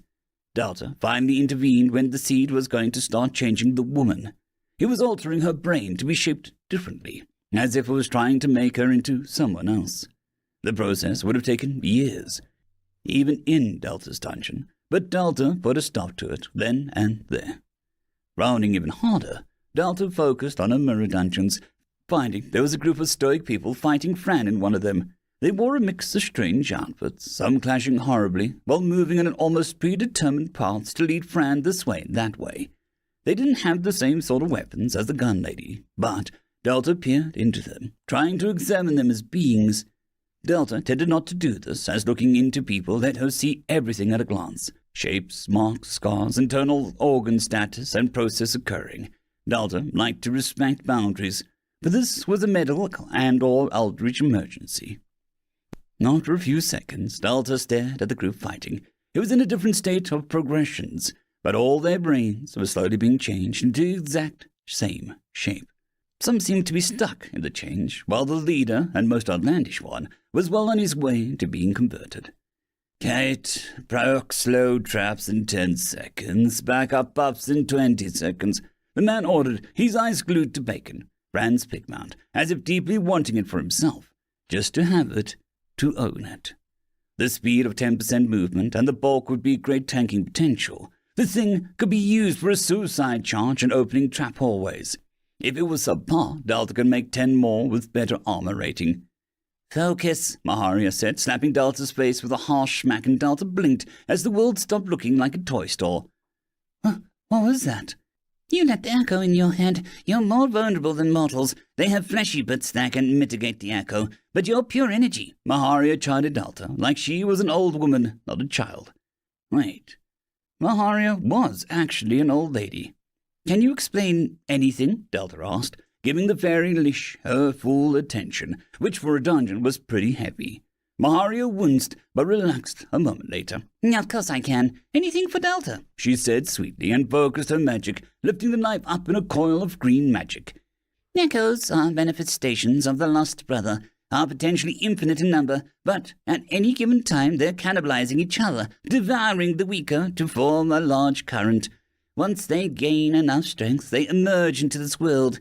Even with the physical form, their nature doesn't change. They find each other, grow, and search for more. However, Maharia said slowly, and before Delta's eyes, the knife began to vibrate. Echoes can be clever or lucky, just like people. After all, everyone carries a little bit of the lost brother in them, converted or mutilated. It's always there to a degree. Echoes can even use people as hosts to manifest. An echo that manifests with power or lack of care can use seeds too. They find people and make the seed vibrate on their particular wave. An echo is just a reflection, really. Why can't they just make the echo themselves, repeat over and over? Maharia asked intently as the knife began to break down into 2 smaller knives, then to 5 dart-like tools. But it should lose power, Nu interrupted. If it was only the seeds, yes. Infinite growth with limited supplies is a fool's dream. But people aren't just their seeds, no? Maharia smiled darkly as she used her road magic to feed into 2 of the darts, turning them back into slightly large knives. Dreams, hope, love, hate, fear, courage, heroes, villains, gods, and demons. Fertile soil in which the truth can sprout, the fairy said, and the knives glowed with a dark manner, now instead of the weird aura from before. How did yours spread, your son? Delta asked, as Maharia paused and looked a little bothered.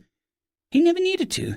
He was formed so strong, so powerful. He knew what he wanted and had a dream. He only needed to lead, and others naturally followed, Maharia said, with her arms crossed. I am sure all fanatics say the same about their idol, Nu said nastily. Maharia turned and her face began to melt. Sun is different.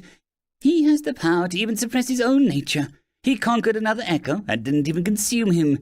That wretched echo serves my son, Maharia said hotly, and then inhaled to calm herself. Delta opened her mouth when a sudden memory hit her. It was almost like a flash of a dream, but she grabbed it, pulled at it, and soon it came to be shared memory of what Rennie had shown her when she contracted him. My dear Ringmaster, how very rude of me. Let me formally welcome you to the tunnel of the world.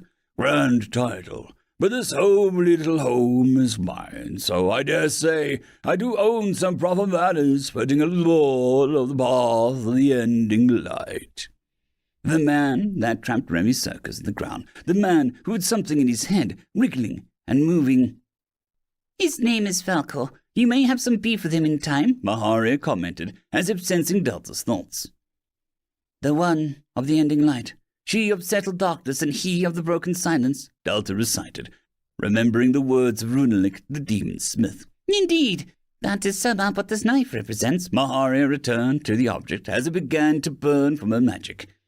It is an infection. It is a ringing cry from a trapped echo, desperate to escape a prison. But in return it cannot escape its guise. A pitiful thing, she declared. I agree with her, Nu spoke up. If this echo needs so many avatars to even exist, it's sad, he said, and Maharia shot him a strange smile.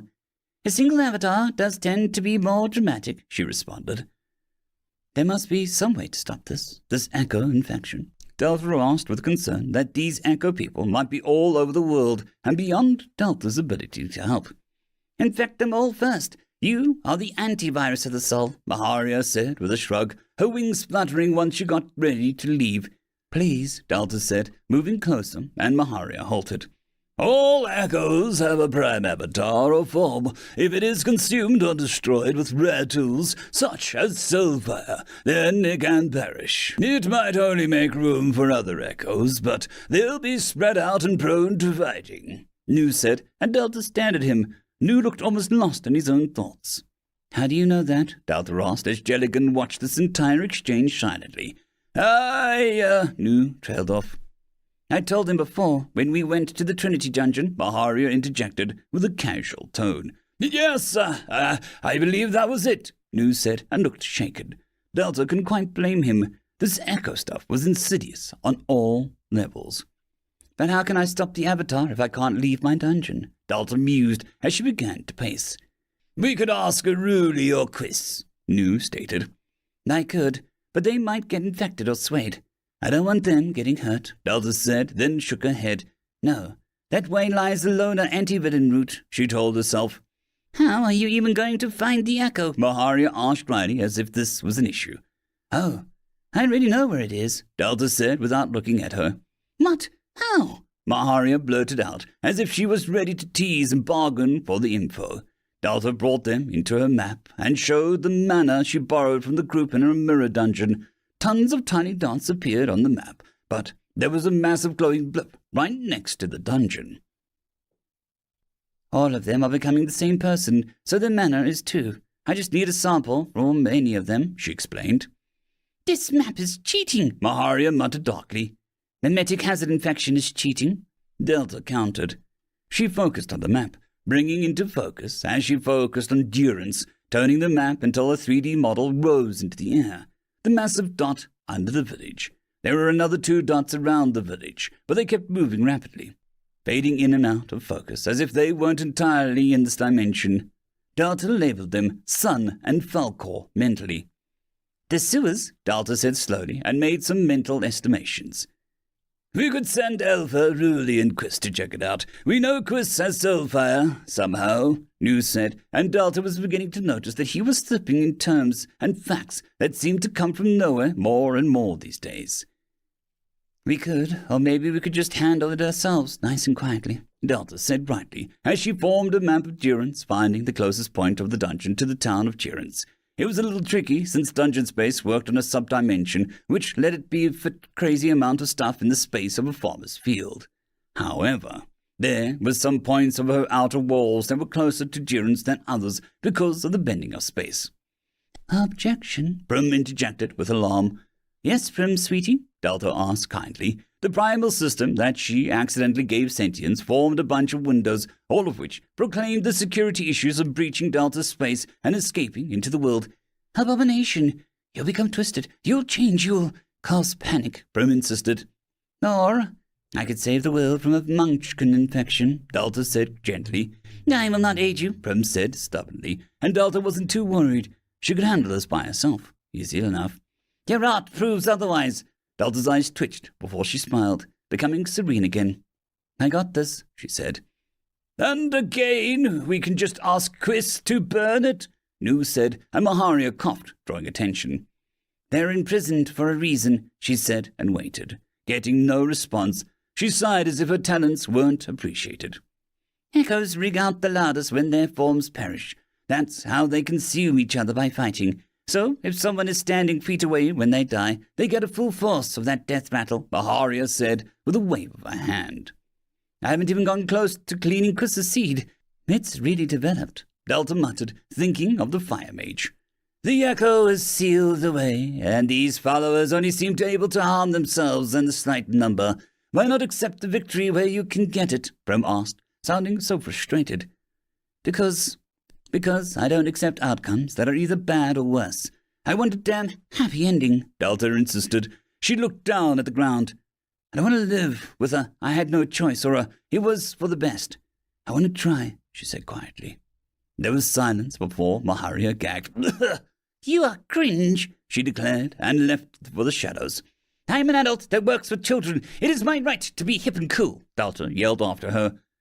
No, let's mosey and jive into breaking quantum physics, she ordered, with a finger pointed to the hole. Can't you just do insane things without sounding insane? Nu asked with pain. No.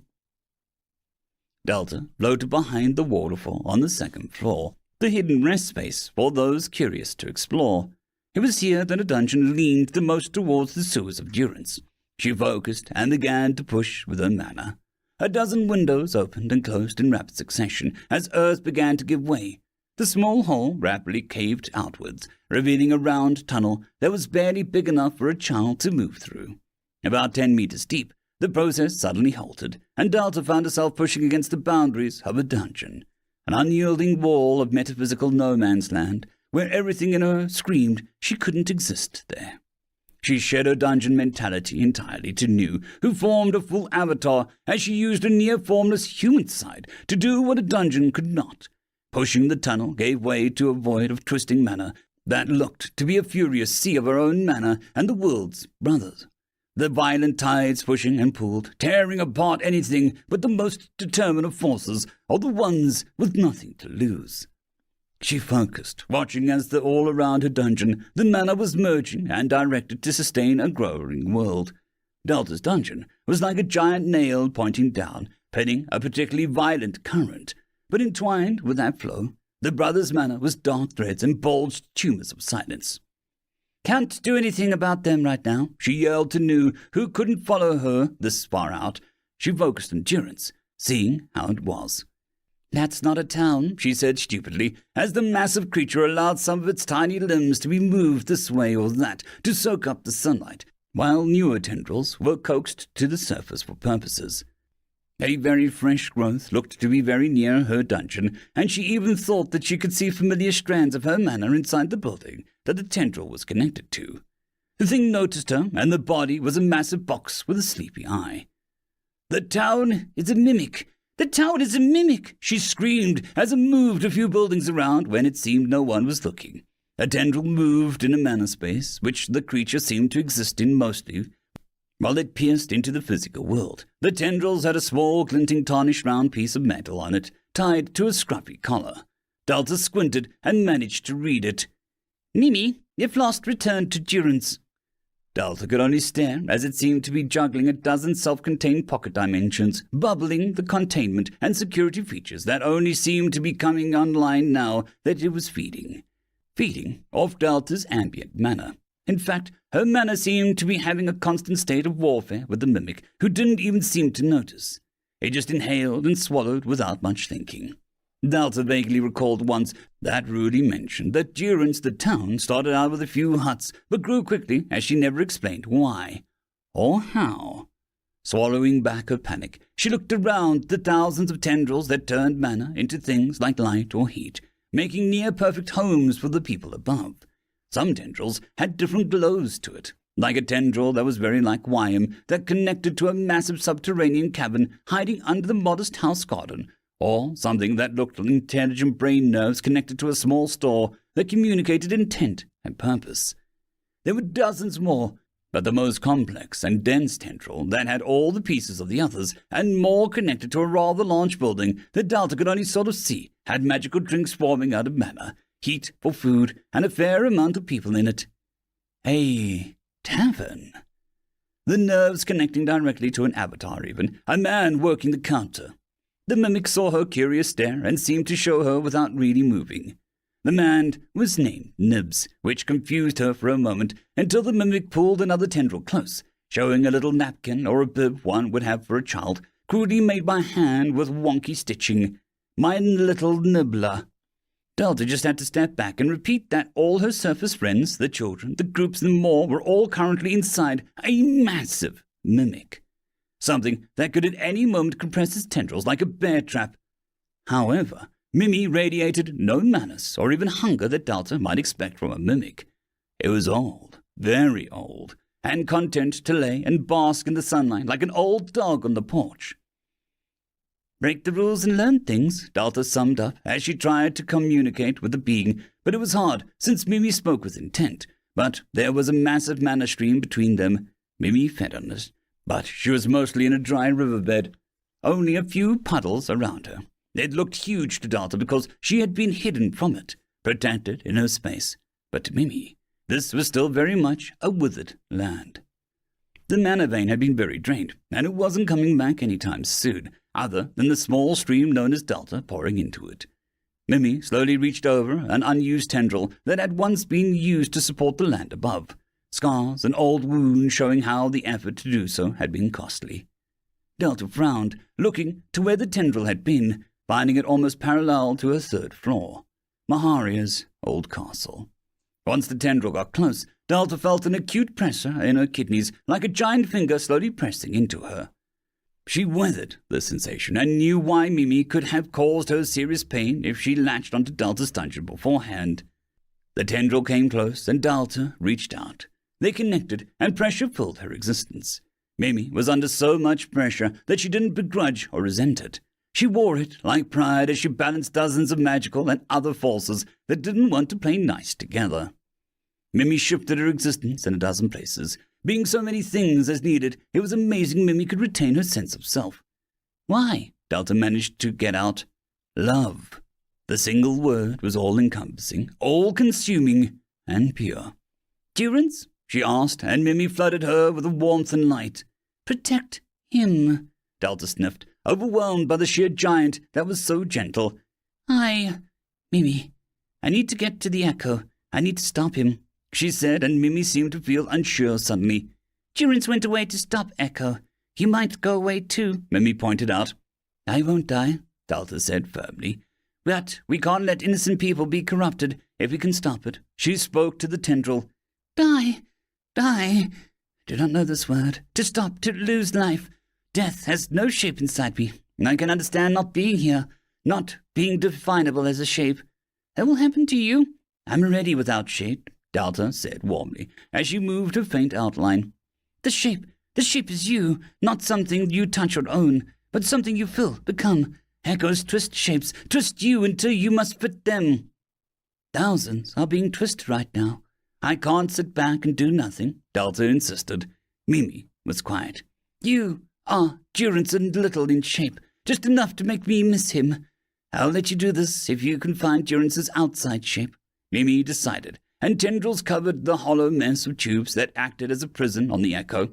His what? Delta blinked, still holding the tendril. His outside shape. The one here on our land, the blank and dull ones, they have outside shapes, but they bleed and cry. Those are the bad outside shapes. It took Delta a minute to translate Mimi's terminology. Blanks. You mean fair play? They're seed weapons. Durance had a seed weapon? Delta asked, sounding surprised. Durance and friends had them. Whole Durance, Millerance, and Purcurance have outside shapes. Seed weapons. Mimi seemed to show a vision of a strange, friendly old man with a gapped tooth holding up a strange golden wheel of cheese as he glowed with a yellow aura. A woman that looked a lot like Rudy held up a glove or a gauntlet that made her radiate utter bloodlust. Pick snapped his jaw and the sound crunched the air. So these weapons, the proper seed weapons that hurt the echoes, Delta asked excitedly. Maybe she could ask these old people to help out. Used to. They gave up themselves, no self, no shape. Their shapes denied echo twists, even if no longer remember. Without shape, you leak. Okay. Maybe Delta wouldn't arm the seedier folks just yet. What about Durance? What was his seed weapon? His shape? She called out, and Mimi sent an image of a bright shield that looked to be reflecting the blue sky with the sun like a seal. Delta hadn't absorbed anything like that from Maharia's castle. I don't even know where to start looking for it, Delta admitted, as their contact seemed to be tiring Mimi and parts of her dungeon edge were flaking off into the mana stream. You are close, like I was. Love. Protect him. I'll look, Delta promised as Mimi began to pull back. Delta, Durance finds you. That's how it works. He finds people and changes them. You needn't look, Mimi said gently, and her massive eye closed with a snap. Delta flew back as a chunk of her mana floated into the mana stream and the vein. Janai Visp looked up as alarms went over as powerful disturbances spread out and affected every monitored mana vein that Fairplay could find. The tallest point of the headquarters slid into emergency mode as it tracked the signs of corruption to the dungeon that had produced it. When a dungeon pierced its shape, it produced clots at the nearby mana veins. That was some of the easiest signs to predict a dungeon turning into an abomination. Janai barked orders as dungeons were quickly eliminated. No invaders to the Silver Dungeon. That was the first thing to be checked, as new dungeons could slide into that husk like a hermit crab. Ruby Dungeon stable. Royal Dungeon and beyond stable. Queen's Dungeon relatively stable. Janai continued to listen to the incoming reports from the workers at their desks, tracking mana veins and tracing the nearby dungeons using tools that could cost them dearly to recharge. But it was important that it was done. Twin Dungeon stable, not stable, normal response. Diseased right arm Pentadungeons currently in Smog Cloud, results pending. False Dungeon stable. The tension built inside her jaw as she followed the map along, coming closer to the west portion. Shroom Dungeon, results uncertain. Waves indicate that this is a source of debris, but no infection of the nearby dead mana vein detected. Don't understand. The worker called over, and Janai focused the map over the area. Record should be Delta, it named itself. I don't want records out of date again. It can get some killed if they don't know the dungeon's name in future negotiations. Janai said, and the worker shrank under her gaze. She read the signs, double-checked the mana measurements, and came to one conclusion. The dungeon had resisted going abomination, meaning that someone had tried to force it or an outside influence had sustained it. No matter how Janai cut it, it was illegal and immoral for all those that were concerned. Still, data and numbers would mean little. A red heart. Janai had a wince and turned to the leader of Fairplay, who stared at her impassively. Director Ripdoy, she began, trying to figure out how best to tell the man his child may be in a blast radius of a second dungeon going abomination. She could have guessed his reaction, honestly. Delta waved a hand in a daze. Find Durance, find shield, she mumbled as she stared up at the cave ceiling behind the waterfall. A rectangular blob of blue came across, and in her confusion, Delta presumed that he had done just that. I am so good at this, she mumbled as she grabbed the shield on both sides victoriously. Release me before I find a way to remove your hands violently, Nu warned. You're not a shield, Delta sighed as she sat up. Nu, having returned to his menu form, huffed. I am the tool to bludgeon fools with, not a flimsy piece of metal to protect idiots, he agreed. have we ever found a magic shield? She asked as her head began to clear, and the hole in her dungeon cleared up. Not unless you count Estelle, who is a shield on impractical heels. You admitted. An idea suddenly hit Delta. Maharia, she called out, and found the fairy reading a murder mystery novel in the library with rather vivid descriptions. You rang? Maharia asked without looking up. Did a man named Durrance ever beat the stuffing out of you with a magic shield? She asked, and Maharia snapped the book close, face expressionless that it looked like a corpse. Try that again, Maharia said, and her voice radiated death. Even if Maharia was a forced contract, Delta still felt a shiver down her spine. Did you ever do deadly mortal combat with a powerful warrior, wielding a legendary shield of power, and the outcome was undecided? Delta said slowly. Maharia blew out a sigh. The damage to my ego is already done. Yes, I recall Durrance, the heroic man of the hour, his shield more so. You don't often see seeds bloom into a self-echo of a person, she admitted, and put the book back on the shelf. So, you know where the shield is, Delta said excitedly. Maharia gave her an odd look. It's gone. No Durrance, no shield, Maharia said slowly, as if Delta had issues understanding simple concepts. But echoes spread and live on if the other selves die, Delta argued, feeling like she had all the wrong pieces of this puzzle. Because echoes don't care whom they twist or why. Many of them do it unconsciously. When a hero or a murder enthusiast creates a self-echo, it only bounces between itself and the host. One goes, the echo just fades away, since it can't bounce off the material it needs to make that particular echo, Maharia said, sounding bored. I suppose a person could infect others, but they would have to naturally want to control or subjugate people, and then become powerful enough to self-echo, which I haven't seen yet, she added. So, self-echoes are really rare, Delta mused. Emphatically so. You've actually had quite a few self-echoes moving through your halls over time, Maharia admitted. I have? Delta blinked, not sure that she'd noticed amazing weapons of legendary status. Delta, self-echoes aren't just physical weapons. Some are, but your little friend Dio, his mother has a self-echo that was once silenced and is now only returning, Maharia pointed out. Wait, how did you know about Isanella? You weren't here, Delta asked, eyes narrowed. I know what to look for. The silents are very interested in those with self-echoes, for if they can be offered to include an echo, the harmony they produce is multiplicative and not additive, Maharia said with a shrug. You sound very well-versed, New interjected. Maharia's face half melted. I discovered my own dreadful echo so many years ago. My hatred of life and the divine made me destroy life ever so efficiently. My son explained so much, but he never did harmonize with me. He said we were incompatible. Maharia shrugged and floated around to another shelf. So, all-powerful people self-echo? Delta asked slowly, taking the soul in. Echoes need compatibility, New asked quickly after. I should be getting paid per question, Maharia grumbled, as she pulled out a medical textbook on unicorn dissection. Why are you just telling us this? Delta asked, before Maharia could speak again. The young fairy beamed. Because it doesn't matter. The end is what it will be. You win, happy ending. I win, new world order. Either way, something changes, and I do love change, Maharia said brightly. As for other questions, no, not all powerful self-echoes. Some people naturally just infuse themselves with the power inside. Some self-echo to grant them tangible strength. Some to do it as a response to pain or trauma. Some self-echo because they understand the world is wrong.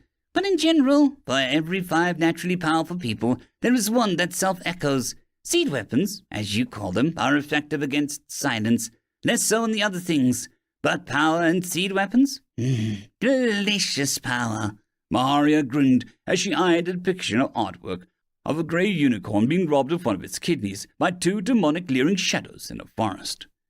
10 years compatibility is everything. An echo that rages and has fire to its name will ill-suit a shy maiden who earnestly seeks truth and justice, Maharia told Nu, who listened quietly. Echoes can cheat, of course. Use a tool of theirs long enough, being around them for a time, or even just allow them close to your heart, and then they can bend you just enough to be compatible. Then you can never be unbent, Maharia finished with a calm voice. The knife.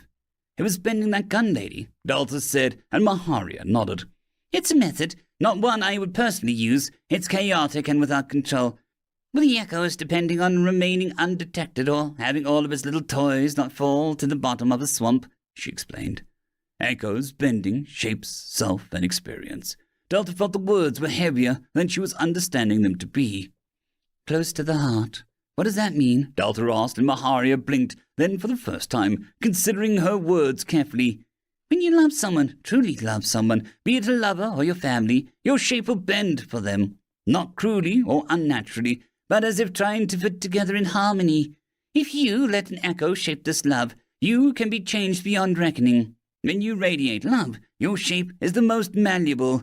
The most insidious and cruel echoes do this, Maharia said, and for the first time, Delta heard disapproval from her tone. I can be affected by it. Golems and spirits can. Dungeons can. Love is a weakness, and I do not mean that in a villainous monologue manner, Maharia said, and floated off. So, maybe Durance's shield survived because of love? Delta called out after her. The man would have to be adored for that to happen. He was just some weirdo adventurer in the end, Maharia called back with a laugh. She had no idea. Still, this talk of weapons made Delta curious about something. I wonder how Gamma handles self-echoes, she mused, knowing that Gamma was a weapons shifter. That's not what I'm worried about, Nu said darkly. I don't think I need it, Alphys admittedly said, as a strangely calm group invited him to sit at their table as they bartered between themselves using knives, gloves, and amulets that all made his skin tingle. A +3 protection puts you above most, a woman said, with a detached voice. Alpha could understand that. His shield magic skill was quite high. You should always be upgrading. Stagnation implies weakness. Another man interjected, and Alpha didn't want to stagnate, not just when he found Delta. You should get twinked out so that you can raid early. Better drops make you more valuable teammate. DPS only gets selected if you're really good. Someone pointed out. Alpha had a moment of panic, thinking that maybe he would get ditched if Delta found a stronger mage or hero unit. No! Someone interjected, and Alpha leaned back in surprise as two sets of hands dragged him back. Begone with you unholy number talk! Amemster warned, and Poppy at his side huffed out smoke. That's that Kelk steel in absolute which can wear you down, Amemster said, as he put himself between Alpha and the people at the table who were offering amulets and coins. Alpha watched as the boy in mostly black glowed with a dark, cool aura. You all follow guides to live your life. I make my own way, he said, and a cool breeze made Amemster's hair shift. Alpha had never seen these two without Dio, but the boy was oddly absent. Nothing wrong with being content, Poppy said, with disdain at the group. Join our group, healers and mages. Welcome. The group stood up, and Alpha finally saw past his own panic to see the haze over them all. A dark, oozing haze of someone who enjoyed winning, even at the cost of enjoyment. It was so familiar, so painfully familiar. Come on, Amster insisted, and Alpha let himself be dragged away. Alpha had questions, and he didn't know who had the answers. End of chapter.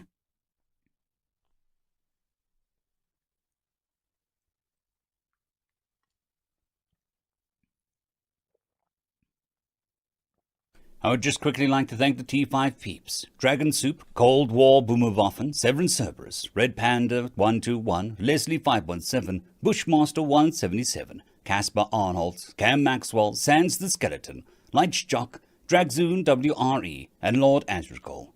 Thank you very much. Greetings, ladies and metal-gents, and welcome to the latest narration of the web series There Is No Epic Lucha, Only Puns. If you're new to the series, there is a playlist listed down below in the description. And as always, I hope that you enjoy. Chapter 203, Drink with the Girls. Estelle held the straw to the weak man's mouth with a frown. The being, once known to them as Silver, could barely find the strength to sip water as raw patches of fresh skin continued to settle in where patches of shiny silver used to be. Nothing! How could we find nothing? Hazer muttered at the side of his bed as he brooded over the scene. Estelle's cousin looked rough as he spent hours hunting the trail of the thing that attacked their comrade with no success. With days going past, the trail was beyond cold, Santa was frozen. And he said nothing since? Khan asked, the scarred man twirling his knife in the corner with a frown. Estelle shot them both a glare. Am I a nurse or a therapist? If I had news, I think I would have said something, she said, feeling the pressure of the tiny hospital room getting to her. That fair play commander, Yasina, or something, was the only decent woman around, letting them use the room for free. Not the sort of nurse I'd tell children about, Khan admitted aloud. Estelle turned and held a little bedpan at him. If you must know, he's only said one thing, Estelle said, as she collected her coat and staff. The man in the bed coughed. The sheep is close, he whispered. See, he's worried about his figure after years of silver infection. I'm going to get him some fruit and let the men play nursemaid for a change, Estelle declared, and turned to Hazel, who looked ready to argue. Don't. I've been doing community duty and watching him. I need time that isn't here or in a damn school, she warned dangerously, and left the room. The last thing she heard was Khan sounding excited. Can't I get a cute little hat? Nurses have those, right? Estelle was sure their teammate was going to be dead by the time she returned, but that was a risk that she was going to take with extreme ease. Murder Estelle, mark duty from the elders come in for you to muck the stables, sweep the eternal False Street, and hand out flyers for the tri-weekly do-nothing events. A fair-play man came rushing up to her, and Estelle's nostrils flared. The man turned pale when he saw her face. He stammered. My nails are chipped, my heels are scuffed, my hair is tactically maintained, not well maintained, and you come courting death so casually that I respect the haste to perish in my hands. Estelle breathed out smoke and steam as her exhaustion and worry turned into fire in her mouth. It was dangerously close to igniting. Murder could get you detained here for the rest of your life, the man squealed, and Estelle leaned in close. I read an article in Maiden's Dance Stars of the Fall on how to turn a fish descaling spell into a corpse removal spell of sorts. It was a fascinating read, Estelle said with a poisonous sweetness. The worker ran off, dropping the work orders on the ground. Estelle eyed them and then lifted a nearby rug and pushed them under. Magical, she declared, and left the building. It didn't take her long to find the local tavern. She politely waited for a bunch of teens to get out of her way as her eyes fought not to glaze over from exhaustion. Kelks are bad business, the girl said bluntly to a familiar-looking kid, but Estelle was too busy thinking of a big glass of gin. We need to find Grin. He can help us, the boys that reeked of holy magic and did little of death said. The group vanished, and Estelle mentally raised a glass of gin to them. 2 new adventurer groups, she toasted. As she walked inside, her heels clanked on the wood, sometimes wedging into cracks and spaces between the floorboards. The bartender winced as she walked over, putting her full weight into her body to emphasize that she was a badass woman who would set people on fire for a glass of gin right now. This was how tired and run down Estelle was. Her magic heels were just heels now. It was terribly sad. Damn her team for being idiots. Damn Silver for being an idiot.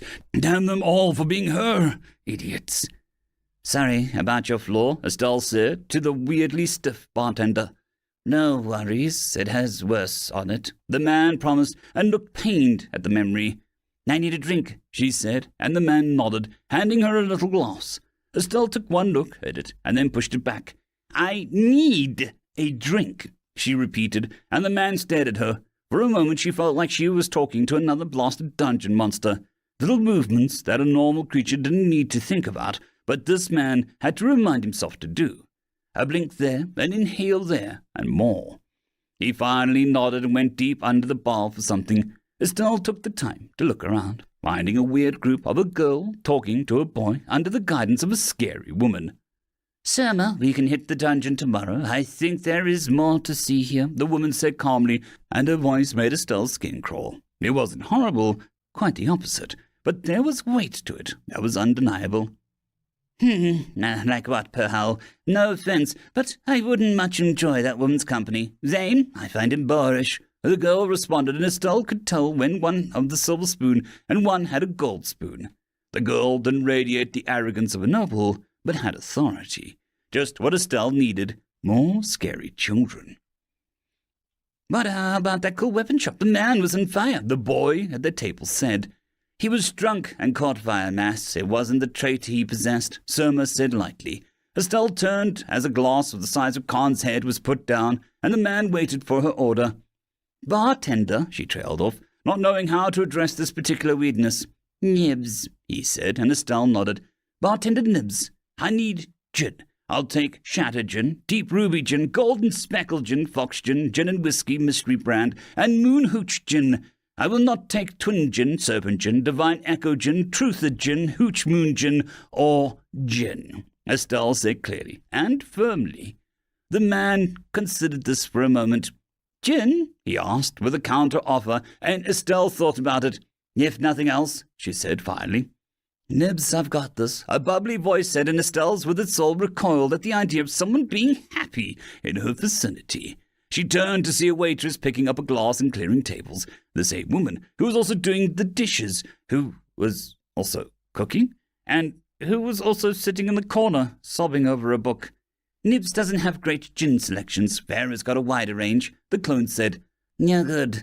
The tavern has a self-replicating cell for viruses," Estelle said gruffly, but the name Farah made her stomach drop. "You don't have to point at the children when you say viruses. I got the joke," the woman said with a grin.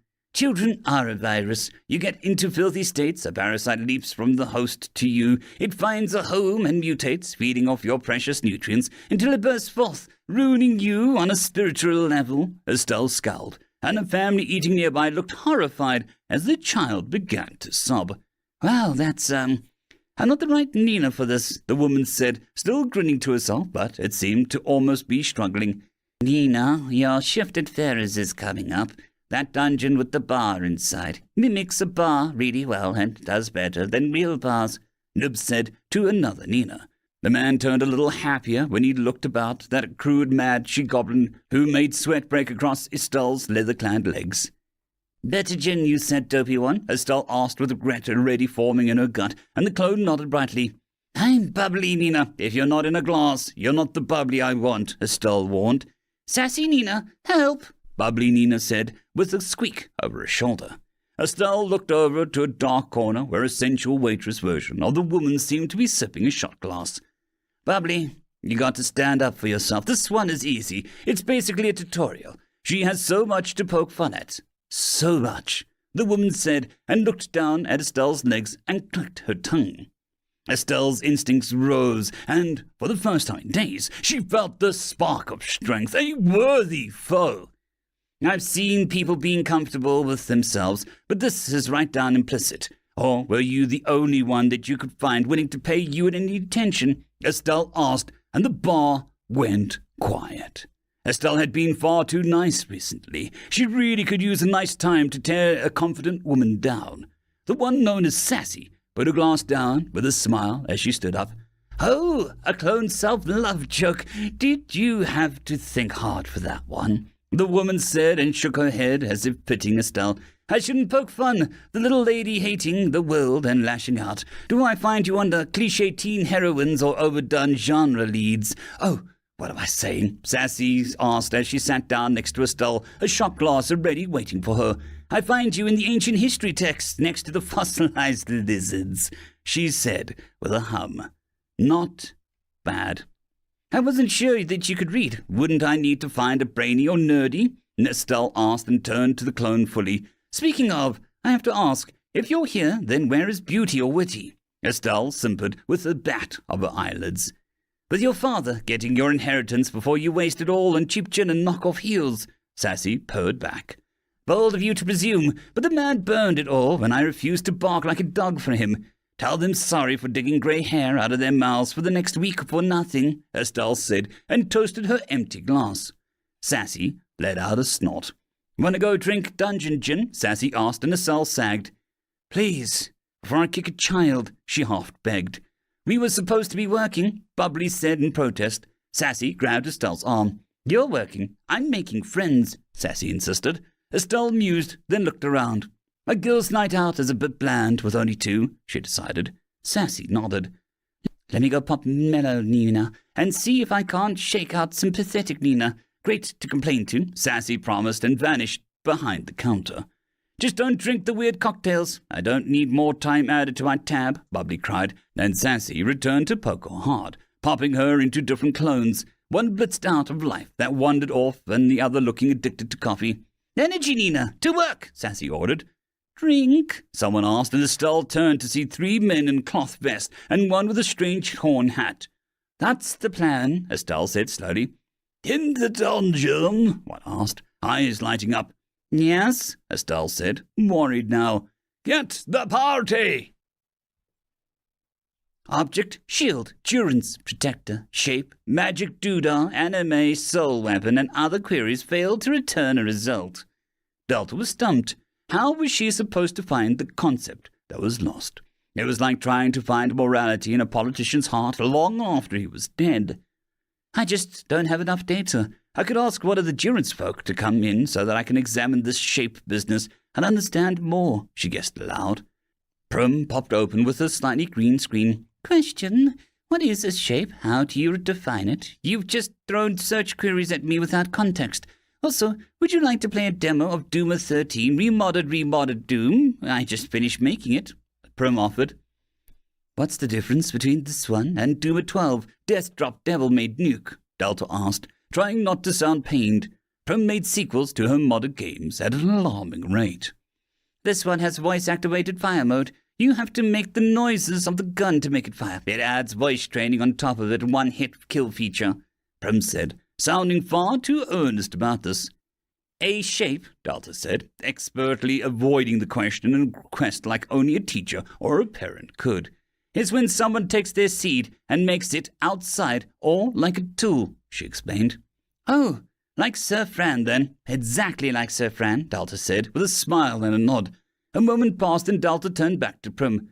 "Come again?" she asked flatly. "Sir Fran, King Gilligan with his hats, Paris Bar, and many more. Well, they don't have seeds like outsiders. Your humanity has let them develop what I would have called tumors or neurological leakages. But your definition of shapes is correct, too," Prum said as she booted up again, and she had to dodge actual saw blades to reach the start menu. "What?" "The spiders of the first room have their dance, which allows them to express them and even harmonize.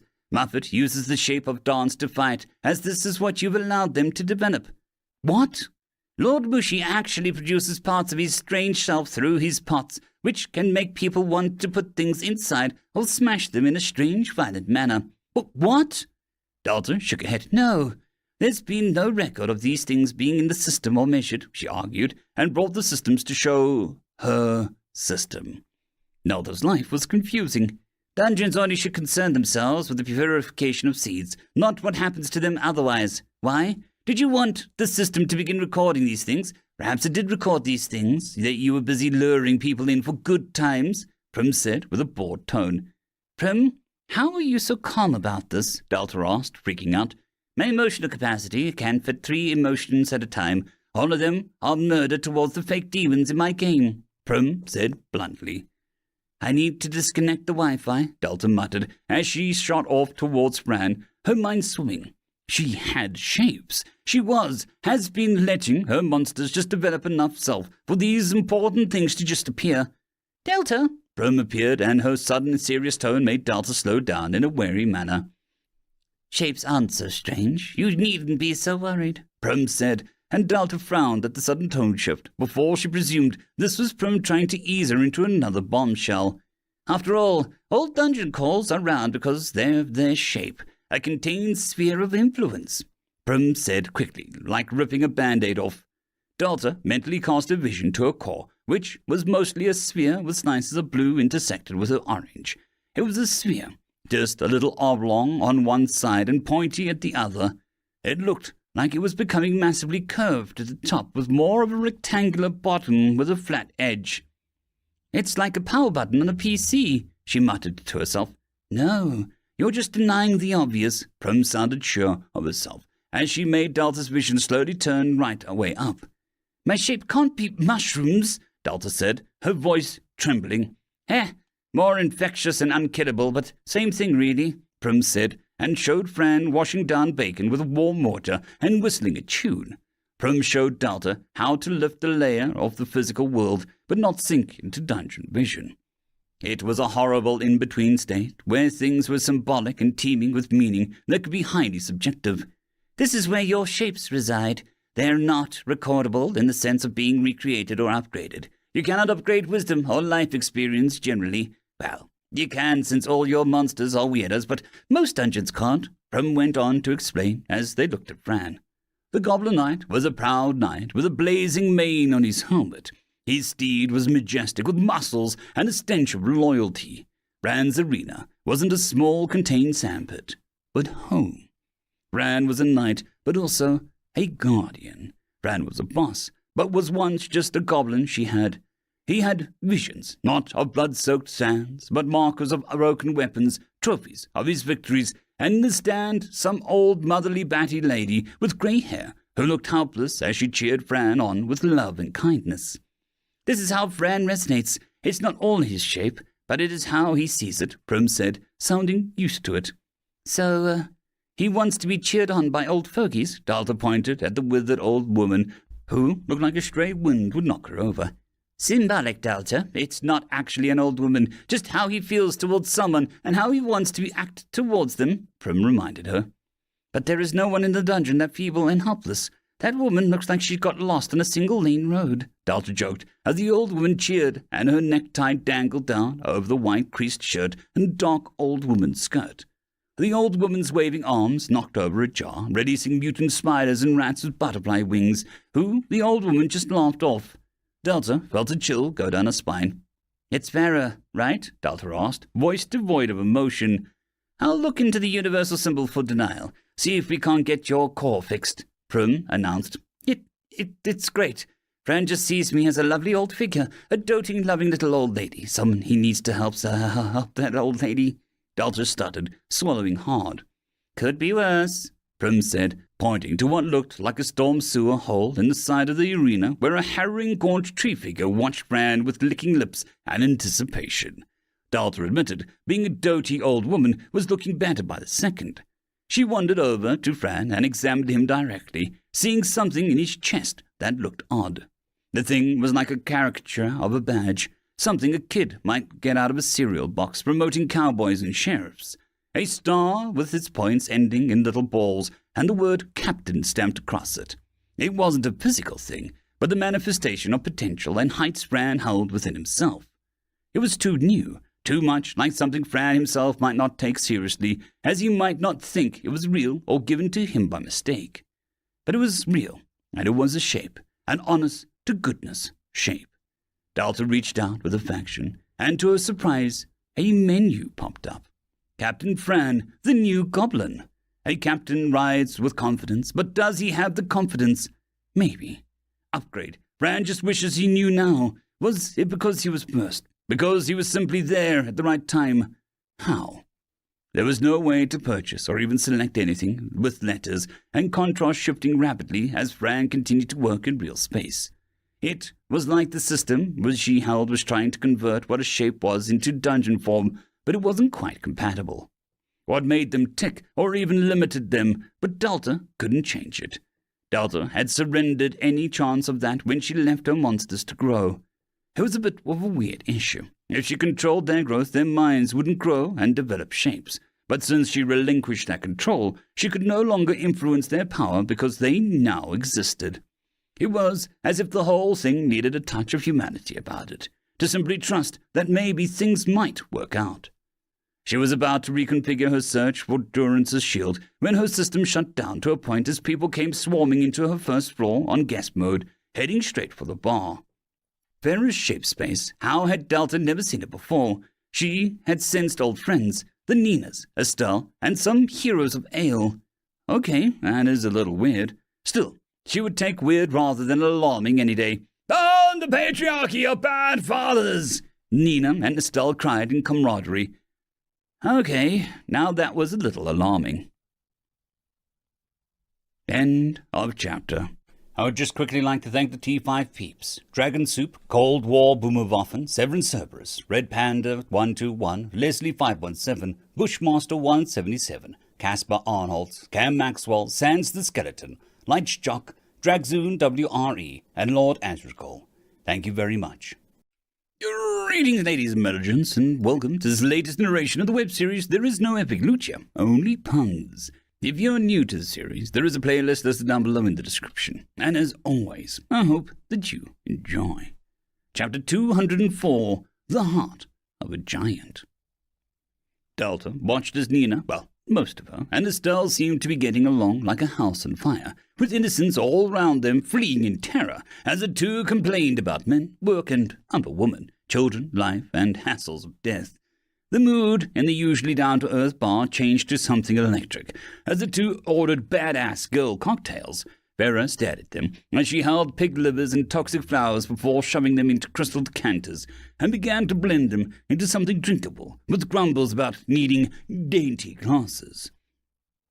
There was a strong urge to join them, like Delta was back in high school, and the popular girl table had open space, and she, the quiet, anxious teenage Delta, desperately wanted to be invited by them, but she resisted the urge to manifest. She was on a mission. Focusing, Delta looked over Estelle in an effort to find that elusive self-echo of a shape, but other than a faint flows of her manner at times, Estelle didn't have one. There was an odd crackle of darkness near her chest, but it was never around long enough to be anything other than a flicker. Estelle simply didn't have a shape. Delta supposed that would make sense if shapes were rare among people. If Estelle ever gets a shape, I fully expect them to manifest a god-killer high heels. Delta nodded to herself. Delta expected Nina to be the same way, honestly. However, when she peered at the nearest clone of the girl, she staggered back as immense pressure filled her mind, as the shape was like a sixth-dimensional puzzle left undone. Some parts having 6 connecting pieces, others only having 2, and a single clone who was eating a napkin having a single edge. The image was wild and connected to some very far-away pieces, with twists and the edge of her vision couldn't quite follow. Trying to peer at Nina's shape in its entirety was a headache-inducing, except for one part. A dark, almost burned missing section that should be between excited Nina, desiring Nina, and focused Nina. A black burned-out shape that looked not just gone, but ripped out harshly. It was like a black hole in an otherwise colorful picture, and in that void, something was staring back. As Delta turned her attention to it, it vanished into a maze of other pieces, moving into the darker and less used Nina's as camouflage. Delta lost track of it within seconds.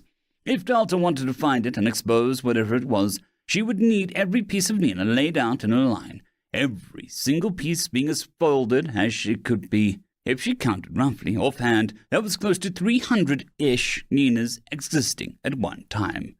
Delta winced as the headache of the not-quite dungeon vision took a hard toll on her. It was even worse than overindulging in dungeon space. Still, any information Delta could grab on shapes and their power to fight the silence or empower it was worth a small headache. The more data and reference points she could locate or study would help her find Durance's shape, but also perhaps how to help her own monsters grow theirs without any issue. Okay, time for full scientific method on the self-concepts and manifestation of it as a tool. Easy, she declared, and Farah shot her a look, and the gaze was filled with all sorts of questions. Delta just looked back with a total yes, and why not? In fact, Delta just thought of an excellent sample group. She turned and shot past the boss room down to the second floor, hovering over the area with her eyes closed as she tugged at certain strings to get the attention of their owners. Slowly, the group formed as Delta grinned at the frogs and Rennie as they arrived at the hot spring that Luna lovingly took care of. Seeing them together was staggering under her between vision due to the simple range of different shape developments they offer.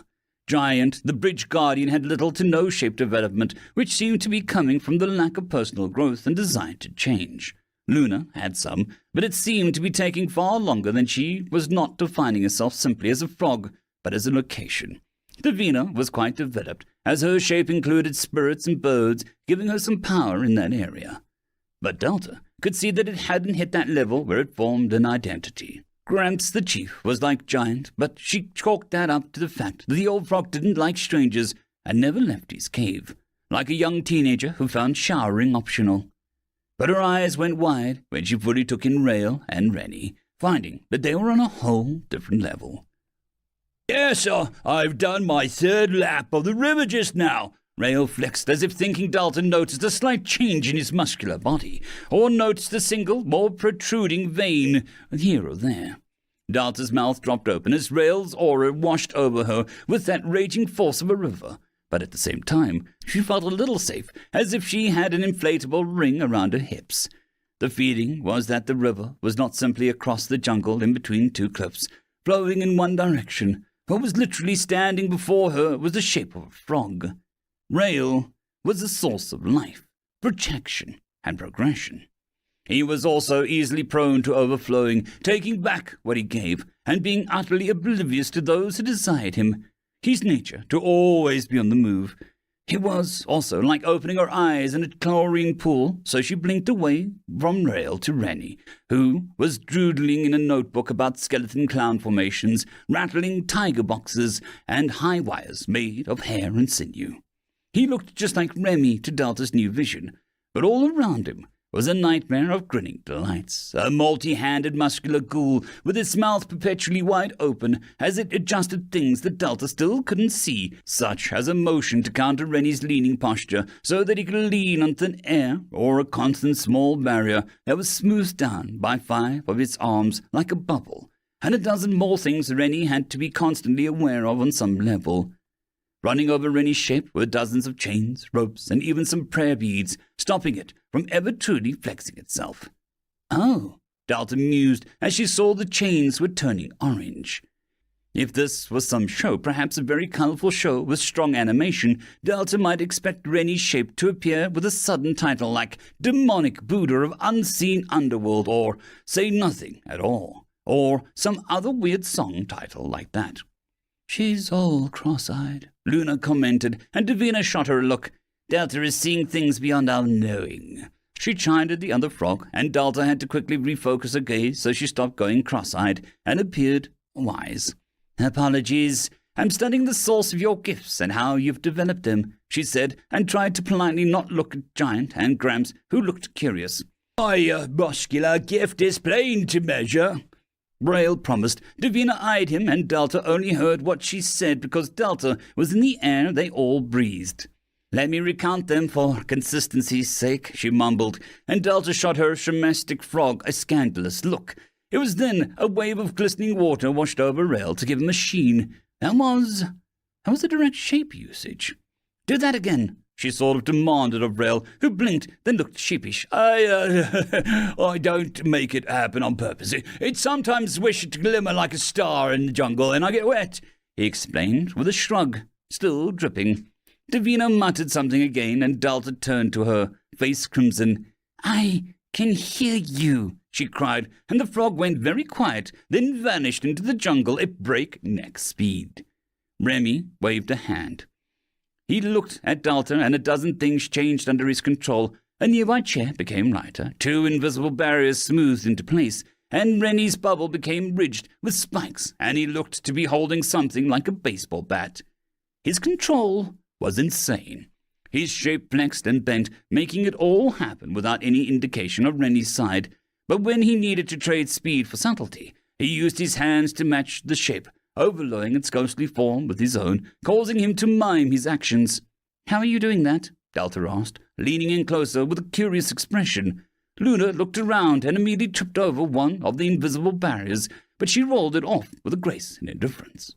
Rennie paused, then directed a memory of absolute darkness being bored out of his skull after burying all that he loved in a collapsed circus, flexing and using his talents to pluck worms out of the earth to sustain himself over the years.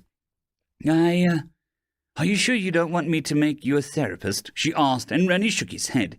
He turned his book around to show a little hat and a bow tie for Wilhelm, the massive gorilla, the only living member of Rennie's original circus. "No therapy, only pet outfits," Delta said slowly. "I have trauma. Can I get stuff?" Luna asked brightly. Delta shot her a confused look. "What trauma?" she asked, looking at the happy frog monster.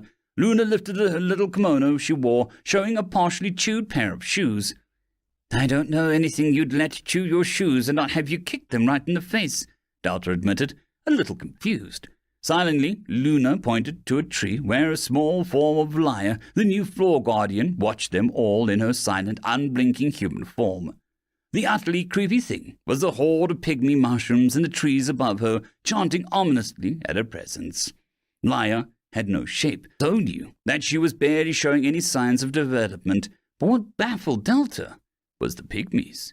They had a shape, a singular shape between all of them. It looked like a golden woman with battle armor, with massive gambeson like buttons, and a long silver snake coming down around her neck, and billowing swirls of smoke and mysterious movements. The face was covered with a sheen of light, making any features impossible to make out. As pygmies came together or split off, the figure grew firmer or lost cohesion. It was a bit shapely, with hips that could carry an army. It also had a huge butt for some reason. She tried to put into her menu and got the same sort of gibberish that Fran gave her. The mighty mother. Does she see us, hear us, love us? Would she die for us? The questions do not matter. We see, we hear, we love, we would. Hair to weave the glorious image, celebration to sanctify it, promises to sustain it. From us to our children, the mother is always. From us to our enemies, the mother is always. That feels vaguely like something I should address before someone's skin ends up in a tapestry, Delta muttered. The avatar turned and Delta jumped in surprise, as instead of a back, there was simply another shape. A dark blue figure with long claws made of bone, the shadows and darkness moving over it to hide most of it. But when skirmishes or fights broke out in the pygmies, it moved its weird claws, making them quiet down. It was watching them all with its moving 100 eyes, and Delta shivered as it grew stronger the more agitated the pygmies grew, despite its efforts to quiet them down. The cold shadow. He knows us. He sees us. He would use us. But we accept this, for all is for the mother. He tempts us to act on instinct, while the mother wants us to think, to act and to be beasts we are, or to rise above and be loved. We struggle, but it's a good struggle. We weave, or we hunt. We are shadows, or are we hunters? The moon smiles. Then again, at least I'm not a symbolic Lucifer in this tale, Delta decided, and turned away. She nearly jumped as Giant loomed over her. Mother, should I be gifted? He asked in a small voice that was at odds with his large frame. What do you mean? Delta asked, taking aback in surprise. I was made you look strange for a long time. I did not. They have something that makes you happy or curious. I do not. He summed up, and it was hard to argue with that. Delta really needed to work on her expressions when she was peering at concepts. It was worse than a poker face, which was already bad enough to circle back around to being a godly bluff. No one could predict Delta, even if Delta didn't know where the heck she was. It's not that, Giant. You do have potential. It's just not there yet, she said, patting his head. The gift of levitation was very good for head pats. How do I grow? He asked, trying to find a concrete answer to a problem Delta only figured out was a thing this very day. You need experiences. You need to define yourself against others, Delta said, thinking about it as Luna huffed. Stop living under a bridge, she translated to the giant frog, who turned thoughtful. I like my bridge. It has all my things, and I know where it begins and where it ends, he pointed out, and Luna shot him a look that clicked her tongue. It was a lot louder than humans due to the fact that frog tongues had more power to it. Just, don't grow or do things because you think you should. That might actually stunt your growth, Delta cautioned. But I just want to lay around and listen to the jungle, Giant admitted. Then why is this an issue? Luna grumbled, but Gramps finally spoke up. He's torn between comfort and the lust for growth, to be seen as important. Not everyone is handed a heartspring, the old frog reminded. He was handed a bridge, Luna protested. They argued, and it clicked. Luna had things to do around the spring, the secret garden with the herbs and mixers, her secret ninja training, and chatting with Wyam. It was multifaceted, so she would just need to do the same for Giant. Giant could be her case study, which sounded strange. Instead, Giant could be her first student. The word made her glow, literally, and Luna shielded her eyes. Help! Mom's going supernova again, she cried, and Delta couldn't help it. She was suddenly so excited. In the core room, the symbol of the mushroom on the core itself shifted, the mushroom stem becoming blocky with pockmarks and with hints of dust and falling off. Then she just ups and goes. I don't need any of you. I'm the true Nina. Then she just teleports away with some doohickey, sassy Nina complained, and Estelle couldn't believe the audacity of Nina being so rude to Nina. Nina needed to be hard slapped and dragged back to her by her hair, to Nina to apologize for giving Nina such trouble. Trust no one, not even yourself, Estelle stated, with a slur to her words. She looked down at the odd drinks she didn't order. It looked like a deep orange liquid that seemed fruity, woody, nutty, meaty, medicinal. What is this? She asked as Nina leaned away from it, as if the drink was a dangerous monster. Delta surprise, everyone gets one, the goblin bartender grunted. Why does it keep changing colours, consistency, and texture? She asked, confused. It's a surprise, and I'll headbutt you if you ask what kind of surprise, Vera warned, and stalked off. I like her when I'm not trying to dungeon the space. We need more straight-to-business bartenders, Estelle declared, and raised her glass. To the bartender, she declared. I'll smother you if you spill that drink, was the response. Estelle downed the whole thing in one go, and Nina gagged in a way one only could when they saw the liquor that almost killed them once. All at once, her toes and fingers began to tingle as she felt the room getting further away. No. Wait. She was floating. I am the queen of the sky lizards. Bow to me. Ninas, Ninai, plural of Nina, she declared, as the wonderful sensation of being loved and hugged surrounded her. This was what it felt like to get a hug from someone without ulterior motives. Estelle sort of hated it. Where did she stick that dagger of betrayal? Where was the contract almost signing her away as some wife of an inbred idiot? Where was the trick that came with this treat? She floated through the spiderweb, and court of spiders all raised their tiny glasses in toast as she passed. Oh no, I didn't bring my upper crust pants. Don't look at me, your lordships and ladies, she wailed as she covered her eyes from the fancy spiders. Sassy Nina watched as Estelle bumped into the roof and began to sob. Vera handed her a broom. Poke her to your corner before she runs into a candle, the goblin ordered.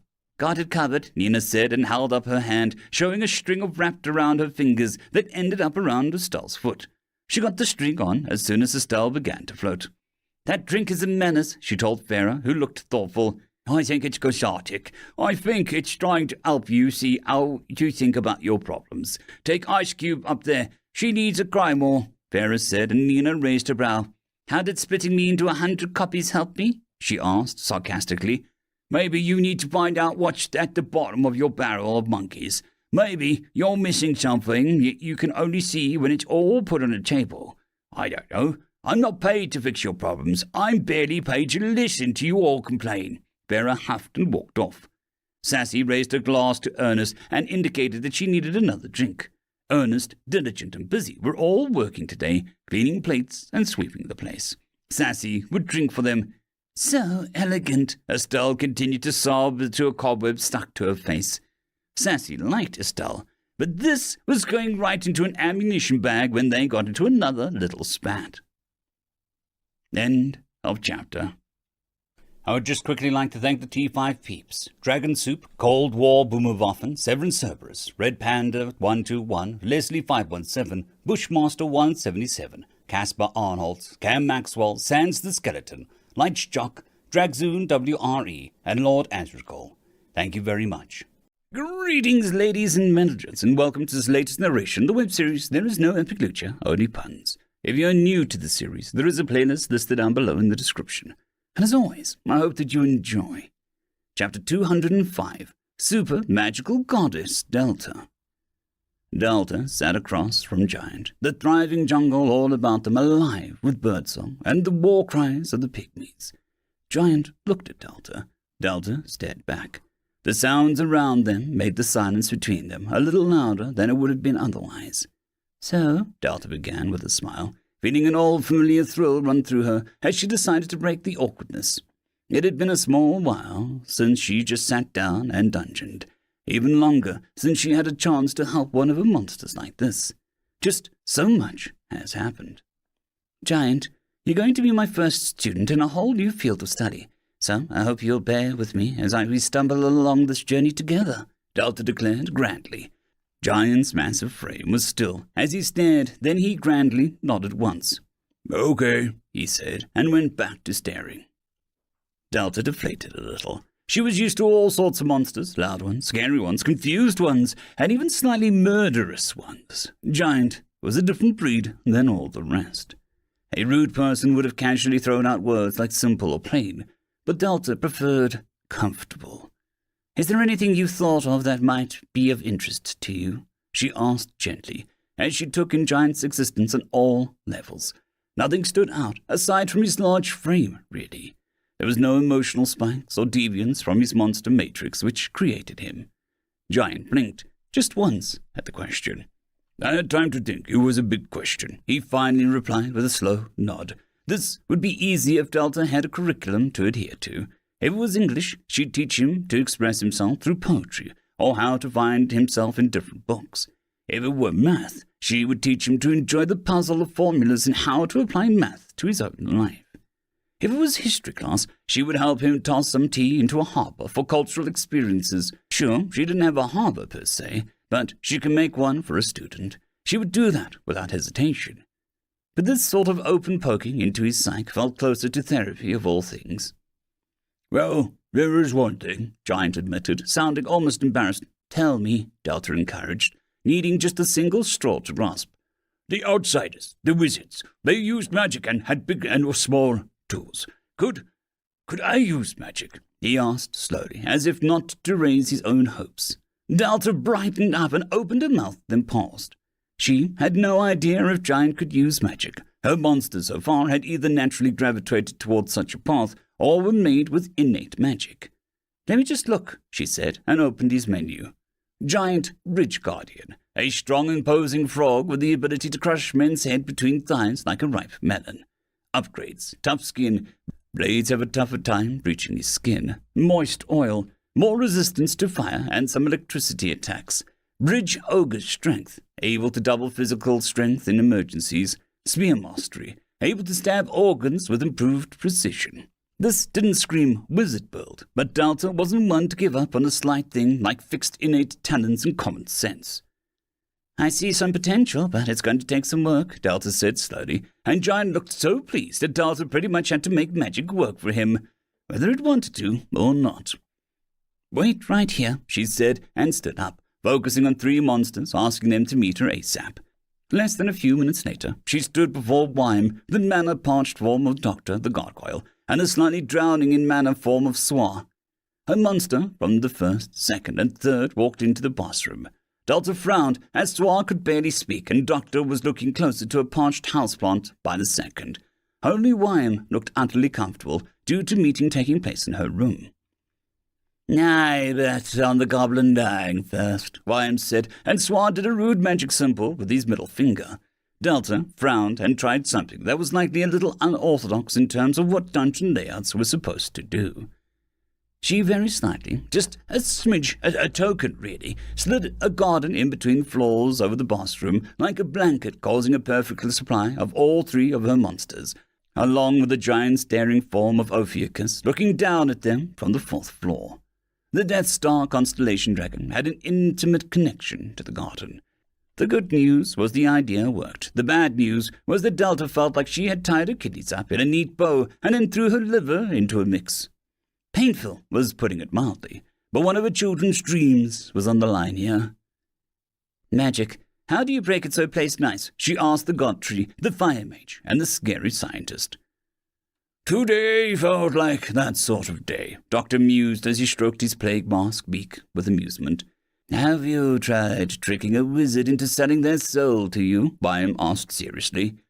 "You need to hate social interactions and bend to the desire to burn society," Swan said, looking sagely. "Do you know what magic is?" Doctor asked, and Delta stared at him, trying not to hold her sides and whimper. "Magic is magic. It exists, so fantasy media isn't just boring hot men hitting each other with swords. And dragons can exist," she said, and Wime scoffed. "A good selection of weapons is the key to a diverse entertainment. Hippus, even Sorge just means metal on the handle. There are so many types. Why is it only straight or curved folded metal?" she demanded to the room. "Dragons are overrated," Swa declared. Ophiuchus shot him a confused look. "No offense," the goblin added with a shrug. There are the ample books on the subject in the library. You've consumed them, so you should be able to just, know it, Doctor encouraged, and Delta was going to know him some aspirin and a hot water bottle on her stomach. She frowned and closed her eyes, trying to think of the library. Calling up full tomes of knowledge and with perfect recall was doable, but it needed Delta to focus, stand still, and really know what she wanted. Her mental library soon came into a sort of vision as she began to search for magic. Dozens of tomes lit up, and she began to rapidly browse through them. It wasn't so much actually reading them so fast, she was consuming them, but reminding her dungeon self that she already had read them. Magic spells for cleaning socks came and went, followed by a spell for every type of hoof. Delta moved on to finding a few ritual books able to grant youth. 5 years guaranteed per teen sacrificed. Improved martial skills. For greater results, swallow the great sword instead of a knife. She then found a book called Magic Mikhail. This led her down a side path of a series of books about the adventures of a sorceress who could make clothes vanish, inflate men's pride with a wave of her hand, and be able to conjure twins from a well. Delta didn't mean to get so distracted. Even her twisted organs took a back seat for a moment. Focus, Wyam clicked in her branch-like fingers with a roll of her eyes, and Delta mentally slammed the 5th book in the series, Sorceress Sonia and the Assassin Brotherhood of Topless Assassins, so hard it mentally shattered into pages.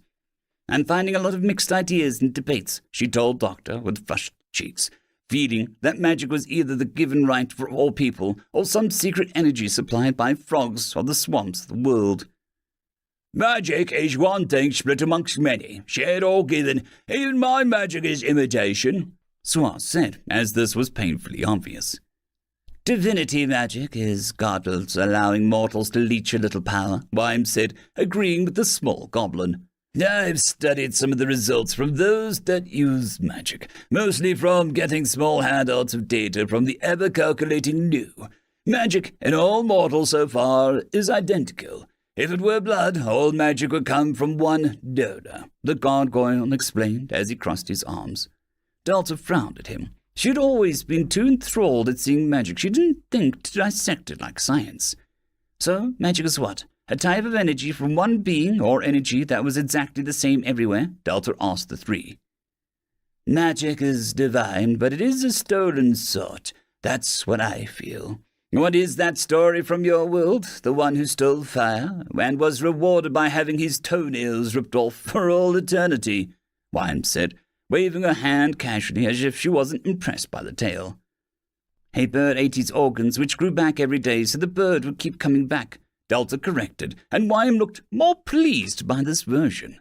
"A god or a gaggle of gods were harvested. More than half the books I read had this theory, and I was able to prove it recently thanks to Alpha," Doctor continued, as if this was just a small thing. "Wait, what?" Delta snapped her attention to him. She waved her hands to stop them flooding her with information. "Before I bust a kidney, let's do this properly. Doctor, what is mana and what is magic?" she said, putting her hands together before gesturing for him with a frown. "Mana is what you would consider life energy. A person's mana is the energy produced by their soul, emotions, lifestyle, mindset, and more. You could break mana down into more niche energy, but all mana is basically life, which is why places die when the mana vein in the land dries up," Doctor said, as he tilted his head as if he wanted to see such a place for himself. "Too much mana makes life wild, unstable. Someone given too much mana makes them wrong or mutate," Suaz said as he thought about it. Fair play is mana, but it's broken, like it was made solid, and so the person becomes too solid as well," Suaz added. "A place of utter mana allowed pure creation and bending of space. Life can form that can only thrive in that space, but also change rapidly if need be," Wyam continued, innocently, as she examined her branches for flaws, which there were none. "So, dungeons are pure life," Delta said slowly. "Carefully contained cauldrons bubbling with potent mana no human can endure forever, unless they too discard their physical form and convert to the ambient mana," Doctor said quickly, shooting Wyan a warning look as if she had come close to saying something inappropriate. Doc, what are you dancing around? Tell me, or Wyan will when she gets bored, Delta told the gargoyle, who stood under Wyan's long branches without fear. It's not important, he promised. He's worried you'll get upset when you learn that you can't do magic like outsiders. You're pure manner of the brother and sister. You're all smoke and mirrors, Wyan said casually, and Swan held up a fist full of flame, the embers burning with her manner that danced, vibrating on command with the direction and built-in orders. Okay, so I can produce a lot of mana, but not magic. So what is magic? Delta said, trying not to look worried. Giant didn't want much, well, anything, but he did want magic. Take a god and begin chopping bits off. Cook it, drink it, bathe in it, wear it, and eventually you and your children have magic. Likely the god in question was already doing something akin to a miracle granting or omni-energy usage when it was made into a stew, Wyan said, and Delta stared at her. You're a goddess. Doesn't that upset you? She asked slowly, never quite sure how Wyan reacted to any situation over another. Sometimes Wyan laughed, sometimes she cried, and sometimes she got a little murderous. Wyan laughed as if Delta told a fantastic joke, even patting Swar on his back like a friend. Upset? Like she doesn't know how gods war, Wyan said, hooting with actual sap-like tears in her eyes. A dark feeling grew in Delta's stomach. Wyan, don't tell me, Delta began, and Wyan smiled with so much joy in life that it was creepy. Gods eat each other like little fishies in a pond. Sometimes it is a love snack to make a child. Sometimes it's almost all of your power so that you become a shade, and other times you become one. Gods are cannibals, dear. We consumed each other's faiths, lands, and then each other's flesh. It's all love and war. But you can eat me until I am blood and bones, but no god dares take another's self. Not until that worm, Wyan ended with a snarl. So magic is just dead god bits floating in people, Delta spoke up, sounding outraged. In some people, if you think about it, the lost brother cried and made all living life on the brother. They're technically divine already. But then some of them got more pieces of another god, and it didn't quite settle. Wizards and other magic users are genetically crossbreeds. Alpha has the largest amount of secondary material which confirmed this theory, Doctor explained with much enthusiasm. So, I just need to blend a god and make a smoothie, Delta repeated for clarification. There was silence in the room. I am disgusted but intrigued, Wyan decided, and leaned in to hear more. Wyan, are there any more gods from where you came from? Maybe we can summon one to ask for some donations, Delta tried, and Wyan snorted.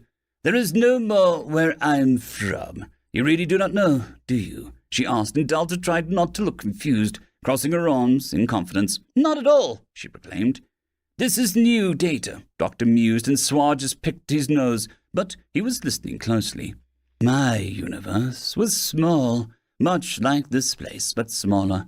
There was life there, but I hesitate to say that it thought or even desired. You could think of it as a rock slime or a pond scum, a sort of life that sort of once in all a while had a collective idea of something bigger every 100 years. I was that thought, Wyan said, and she sounded almost nostalgic and a little sad. Delta imagined a world the size of a garden, so small in scope that it didn't have conflict or walls. There was no room. Then people cried for a god of life and growth. Some were too small and underdeveloped. Others were in bigger worlds with established kingdoms. I answered, and I went from an idea to a tree, a physical thing containing an idea, much like a person. If they consumed me like this other god, the people of this world would only see a wizard every 100 years or so. I was not the strong of a god, but the person would be able to heal and cause great changes in the land. I went on, then thought about it. Oh, terrible changes, she admitted with quiet anger. So gods are just beings people hired off the cosmic internet? Delta asked, feeling her jaw wanting to hit the ground. You make it sound so simple and ugly, Wyan scoffed. Can you go back? Doctor asked, intrigued. Maybe, but I would never do it. I would have to give up everything I've gained so far, reduce myself, surrender my own self. I would rather die, Wyan said firmly, and Delta believed her. I don't think I can summon some eager temp worker and just harvest their organs, Delta admitted as she sat down, the pain getting to her. 3 different emotions rose up around her. And no one else is allowed to either, she said, and Wyam audibly groaned in disappointment. Just become a god, then, if you're so moral. Wyam grunted, and Delta snorted, about to say that she'd love to make a cult when a new screen appeared. Cult of the Mother ping request number 999+, automatically set to pending. The Pygmies. How can it be legal to make creatures, then be made a god if they decide to worship you? Feels a bit like making a farm and expecting sheep to appear, Delta argued, and Doctor leaned in gently. The key word there is if they decide to. You gave them free will and they chose to use it in a religious bliss, he pointed out. I don't know, she began, then saw there was a page 2 to the menu, so she clicked on it. Act of Gods, new of the night, 3 weeks. New? She blinked as the screen turned blue. Oh, you finally got my memo about that, New said as he appeared from the 4th floor. Delta had memos? Yes, I did, she said with a serious nod. Good. Hurry up and join. I love the fear-hate, the sermons I have to attend. Do you know they expect me to praise them, to encourage them? It's horrifying, New said with a shudder. You haven't yet assigned apostles or saints to go to your place. Amateur, Wyam said smugly, fanning herself with a branch. I've been busy doing saintly work in regards to stopping Delta exploding, New responded harshly. If I accept, can I give giant magic, like real magic? Delta interrupted, and there was a prolonged pause. Yes, but no. There is things that I can't even begin to explain that'll happen, Wyam said finally. Close enough for Delta. She just winged the details and smoothed over the wrinkles. She looked at the thing and decided to just create a new position, not wanting to usurp New from his beloved sermons. Ultra-high Omega Super Madam Superior position created. There. Now no one would take this business seriously. Sister watched as her machines began to loop and create feedback over their mushroom-laden screens. She loved this part. Delta accepted into religion. Delta put herself lower than construct. New. Error. New is subservient to Delta. Solution. Puppet positions. Delta's position renamed truly interested loving friend. Religion is now becoming detectable. Bind Delta to a chord of the shattered left. Sister hit no on her console, having to move a few mushrooms to reach. Delta didn't need silly things like follower limits or restricted land sizes or such nonsense. Sister trusted her to be busy causing trouble for herself to become a deadly god. Sister wasn't expecting that from Delta for at least another few months, so this was all a happy accident. The others won't like that, the goddess of truth said from the shadows where she rested and lurked. Sister hummed. The goddess of a girl, Kemi, was an interesting one. They can. What does Delta say sometimes? Yes, they can deal with it. They're divine children throwing hungry tantrums. I'm a child god, too, and I acted with more dignity at times, Sister said with a shake of her head. Aren't you afraid that they might start another war, using mortals? The goddess asked, more intent than ever on an honest answer. I'm not worried because I trust Delta. If they barge into her home and demand tributes or respect, they shall be reminded of an important mortal lesson that I've grown fond of. Sister turned and beamed. Start a bad word, get hit, she said elegantly when she paused. Or was it bad word around and find out? She asked herself, frowning. You created this world. Why are you censoring yourself? The goddess of truth asked, confused. Words have effects. I learned that too, so I'm watching my language, Sister explained as she turned to her alpha screen, which radiated a mix of symbols, blue light, and a scent of pickles. The beta screen was cracked and oil leaked, but was recently beginning to smell popcorn. Her gamma screen had animated pictures of naughty rabbits bullying hunters on repeat, but stunk of ammonia. Delta's screen was gone. It was now her floor, her walls, and her chair, warm and gentle. It made some of Sister's pain numb, helping her find peace that she hadn't felt since before Little Brother. It was nice, and it smelled of old books. You just like her better than any of us gods, the other asked. Yes, Sister admitted, and the goddess seemed satisfied with the truth. Delta never demanded sacrifices or treated people like little ants they owned. It was just the small things that Sister enjoyed about Delta. End of story. I would just quickly like to thank the T5 peeps: Dragon Soup, Cold War Boomerwaffen, Severin Cerberus, Red Panda 121, Leslie 517, Bushmaster 177, Caspar Arnholtz, Cam Maxwell, Sans the Skeleton, Lightjock, Dragzoon WRE, and Lord Asrical. Thank you very much. Greetings, ladies and gentlemen, and welcome to this latest narration of the web series There Is No Epic Lucha, OD Puns. If you are new to the series, there is a playlist listed down below in the description. And as always, I hope that you enjoy. Chapter 206, Convergence. Delta expected fanfare or a choir of holy angelic songs when she accepted her new role, but nothing happened. She turned to Nu, who stayed back. "Welcome to the show. Now get your hat on and serve some mother wisdom. I'm going to do something interesting," Nu said bluntly, and vanished. "Maybe it's my imagination, but I'm sure you're looking just the side of delicious now," Wime offered, and Delta remembered gods ate each other with tartar sauce and glee, so she covered her torso with her arms and gave the tree a suspicious look. Delta thanked them for their counsel and the law lesson on gods before she stepped away to play with the new menu tab. It was a small tab labeled Godly Duties. There were only two things in the drop-down section that appeared. Follower count 64. Actions Delta blessed cost 1 faith man. Points merged. Mana conquered faith. Total available mana 4,000, round to the nearest 100. Actions Delta bless 2 mana. Delta bless. That sounded fun. Delta looked around and spotted a small squirrel critter minding its own business. Rolling her avatar sleeves, she wriggled some fingers and pointed at the critter. "Be blessed," she called, and instead of magic beam of faith and compassion, it was more like a heat wave, and the squirrel stiffened. Nothing happened, and Delta frowned as it ran off, like confused at the woman screaming at it to be blessed. "Maybe there's a trick to this thing," she mused, and walked to the other way, trying the thing on some birds and insects as she went, with the same result. The squirrel ran through the bushes before it stopped and looked to the sky, its form rippling as it stretched. Nearby, Lyra watched as it expanded and began to snarl. She smiled. This god thing was bogus. Delta had blessed 10 birds, 3 squirrels, 2 foxes, and even some fish. Weirdly, she was getting more followers, slowly but surely. The second weird thing was the blessing was getting a skill description of sorts. Delta bless, to be more.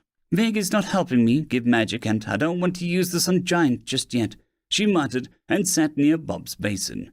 With some thought, she decided that it was being too narrow-minded. She could bless more than just critters. "Pablam! Tree blessed! Blam! Rock blessed! Lots of grass blessed! Whoopah! Water blessed!" Delta used her guns-like fingers, firing the blessings out like a rapid machine gun pistol. "Something happened," she cried, and flopped to the ground. Godhood ranked up, gained the skill Delta Adopt. New skill. She sat up, and Delta saw her follower count had surpassed 75 now. "I adopt you," she said to a rock she picked up.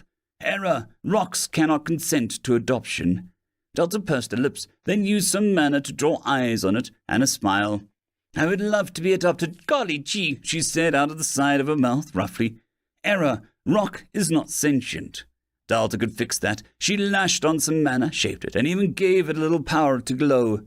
Glow rock created, made from perfect pebble. A druid weeps, glows. So if it glowed, then light traveled fast, like thoughts. So if Delta just made the light into ideas, then the rock might think. The screen nearby turned green. "My game slowed down. Why are you trying to give a rock the curse of life?" Prim asked bluntly. "I adopt you," Delta pointed at Prim. "Prim is a part of you. You cannot adopt your liver. Please don't try." "I've been trying to get goddesshood to work, but it won't. I've blessed a ton of things and nothing changed," Delta explained. You're a god now?" Prim asked in horror. "And I really want Giant to have magic and a good time. All he wants is to have magic, and it turns out magic is god sushi, handed out on a global scale, so I became a god to do my job myself," Delta said, waving her hands. "Magic is dead god sushi?" Prim echoed in disbelief. "And I suck at being a god. Is it my tone? Am I not judgy enough? I just don't think this rock has done anything worth being judged for, and I would forgive it anyway, because it's my rock," Delta finished, taking a deep breath. "This must be like your art skill. They're, raw," Prim tried to say slowly, but Delta remembered the islands, and her face fell. "What were you trying to bless?" Prim asked, and Delta gestured to everything without shame. "No, I mean, what aspect were you blessing? The tree, for example, the bark, the sap, the roots?" Prim clarified, and Delta stared at her. "I was supposed to be specific?" she asked, confused. Nearby the tree groaned as its bark ruptured to reveal a pale, spongy flesh inside, as white, brittle branches replaced the old ones, forming dozens of cheery red mushrooms on its branches. The trunk, where it was the thickest, opened to reveal a bloodshot sideways eye that looked around without any sort of intelligence about it. "Oh, that is cursed," Delta said faintly. "No, it's blessed, actually," Prim said as she brought up the menu. Greatly, Delta blessed tree, the eyes see. A blessed tree that blooms in the death and destruction. It defends the land from attackers and screams to indicate the passing of time. Every hour, it screams on the dot. "I don't think I've improved the quality of life for this tree at all," Delta said slowly, as she tried to pet it, and it began to vibrate and secrete an ascetic sweat. "This is less blessed by thy name, and more you stepped into a ring of mushrooms sort of blessing. The terms are loose in what they actually do. The only thing separating a curse and a blessing is the blessing has to not totally be malicious," Prum pointed out. "I would rather wake up feeling great every morning, blessing. Can we set it to that?" Delta asked as the rock nearby grew segmented legs and a dozen eyes as it walked away, covered in giant mushroom cap. Suffocating rock. The legs move. A rock that looks for people to sit on, not to harm them, but because it enjoys comfy things. Some of the birds she blessed began to molt and soon became wispy white things that floated through the air on mycelium threads, looking like beautiful but disturbing spirits with an eye on each wing. Threaders, the wings carry. Peaceful birds that sing by inserting their wings threads into your ear. Take some practice to get used to the right length. "Prim, why the eyes?" Delta asked as she moved around the tree slowly. "I have no clue. Perhaps your blessings allow them to see the beauty of the world the way that you do," she said, then paused. "Not that beauty is something that is measured," she added quickly. "I've committed a cardinal sin. I made RPG weak points," Delta mumbled as she stepped into a patch of grass. She sat down to see a dozen blinking eyes and stalks of grass acting like eyelashes. The things blinked and brushed her leg with a gentle squeezing manner. Grasping straws, the fingers feel. Massaging grass that finds all lumps and knots. If left to do their thing, some say even your bones will become soft and relaxed at the end of the day. "This is fine," Delta told Prim, who didn't look convinced but did look pleased. "Wonderful inspiration for my next mod," she said conversationally, as a fox wandered past, pure white that looked normal otherwise. "My heart says to have hope. My experience as a core tells me to wait for it," Delta said aloud. The thing sat licking its paw as its tail separated into a dozen tendrils that felt around for scraps or friends, teasing a normal fox to come play as it opened an eye on the back of its head. With some tease, it made 3 smaller tails that whipped around in a playful manner. Foxglove, the fox plays. A harmless critter who can lead people on a merry chase. Its tendrils can tickle your brain. Birds, trees, foxes, rocks, fish. Delta ran to the river, where beautiful white koi fish danced about at the bottom of the river. She watched as the beautiful things burst into a dozen white-looking worm threads and reformed downstream playfully. Alucarps, the fish, dance. Playful fish that can turn into bait on a whim and survive being eaten and then passed, only to reform later with its waiting horde. They wish to experience the most divine stomachs. The river is only mildly affected by the blessing, makes people athlete's foot less severe if they wade through it. Don't ask why. You don't want to know, Prum said far too calmly as she finished her own check. Athlete's foot exists here? Delta asked, more surprised than upset. Yes, it forces people to run until their feet bleed. A terrible disease. Prum said sadly. Delta relaxed a little, finding most of these life forms were acceptable, if a little creepy. She also learned by default her blessing was more with eyes and a dash of mushroom. Not exactly a selling point to anyone who wasn't a pygmy, to be honest. The important thing she knew was that she had to aim her blessing when using it. Delta just needed to be more specific. Looking around, she spotted Laya emerging with something in her arms. Oh, My God, Delta said. Technically, we can use your name in vain, Prim reminded, staring as Lyra held up a foaming, raging Wolverine-like creature, with sharp teeth and 2 mushrooms where its ears should have been. Damn, Delta amended, as she saw the creature being put down and immediately trying to pick up a fight with a tree. Sabaril, a teeth desire, a temperamental creature who finds most things offensive. Squirrels naturally convert under Nu's blessing by default, due to their shared habit of wanting to hoard and attack invaders. All Sabarils obey Lyre out of instinctual fear. It snarled, and at the back of its maw was a 3rd glaring eyeball. What's Nu's blessing? Delta mused to herself as she searched the menus. New blessing. Get off my lawn! No solicitors. Do not make me come out there! The Sabaril finished attacking the tree, leaving a rough carving of a rectangular box with a little line at the bottom, and a word that was either Pez have it or perish written inside. There were 3 of these things running around. How did I get from I want to give giant magic to I made a company called with a name similar to Parasol? Delta asked herself seriously. I presume, like any god, your hubris led you to making your own demons and unleashing them upon the world, and wondering how it all went wrong. Prim said confidently, and Delta stared at her. My villain dialogue is bad, but I've been improving my mods. The system admitted. Delta could see Prim winning an award for herself at this rate for the improvements each mod brought. She turned to the Sabarils and tried to adopt them. Sabarils automatically accept your adoption. Would you like to assign them a test, blessing, curse, edict, and or tithe? Just bless them to be normal squirrels most times, Delta tried, and there was some thinking. Not enough Godhead experience to alter existing grand bless. Would you like to make them be blessed to be slightly calmer? It was like duct tape over her problems, a nice shiny strip of tape to hide all the issues. Delta loved being a god. Amminster stared at his father, who looked unusually somber. Did you step on a snail again? You do know they go to snail heaven, Amminster said as they ate dinner together. Alpha stared between them, and Poppy had to go home. There's a snail heaven? A quiet boy asked, and Amminster shot him a grin. Sure, they don't even need a reaper. Snails are very easy to go with the flow and move on, he explained. In Amminster's experience, squirrels had the most trouble moving on. It is nothing, son. Just, I think someone new is in the area, Amminster's father said, and his tone was odd. Amminster narrowed his eyes. You're not rushing off when you just got back to being roughly normal, he said, and the priest looked a little embarrassed. No, not right away. But if it's bad summoning or unsavory god, then I should deal with it before it gains too many followers, the man said, and Amminster's face turned stony. Mum isn't here to explain things. You can't just run off anymore, Amminster insisted. Amminster had only gotten his dad back to acting like himself. He didn't want this damned great Saint's Wallum coming back as well. Amminster didn't even have any way of contacting Mom from beyond the grave anymore to explain homework or why Dad was gone. She was just too away. I'm not running off. This is my church, the priest promised, and turned to Alpha with a smile. Are you interested in joining the church of the Two-Eyed Wanderer? You have some excellent talent, and I see, rather suddenly, you have a connection to the divine. You'd make an excellent crusader, the man said, and Alpha blinked, looking lost.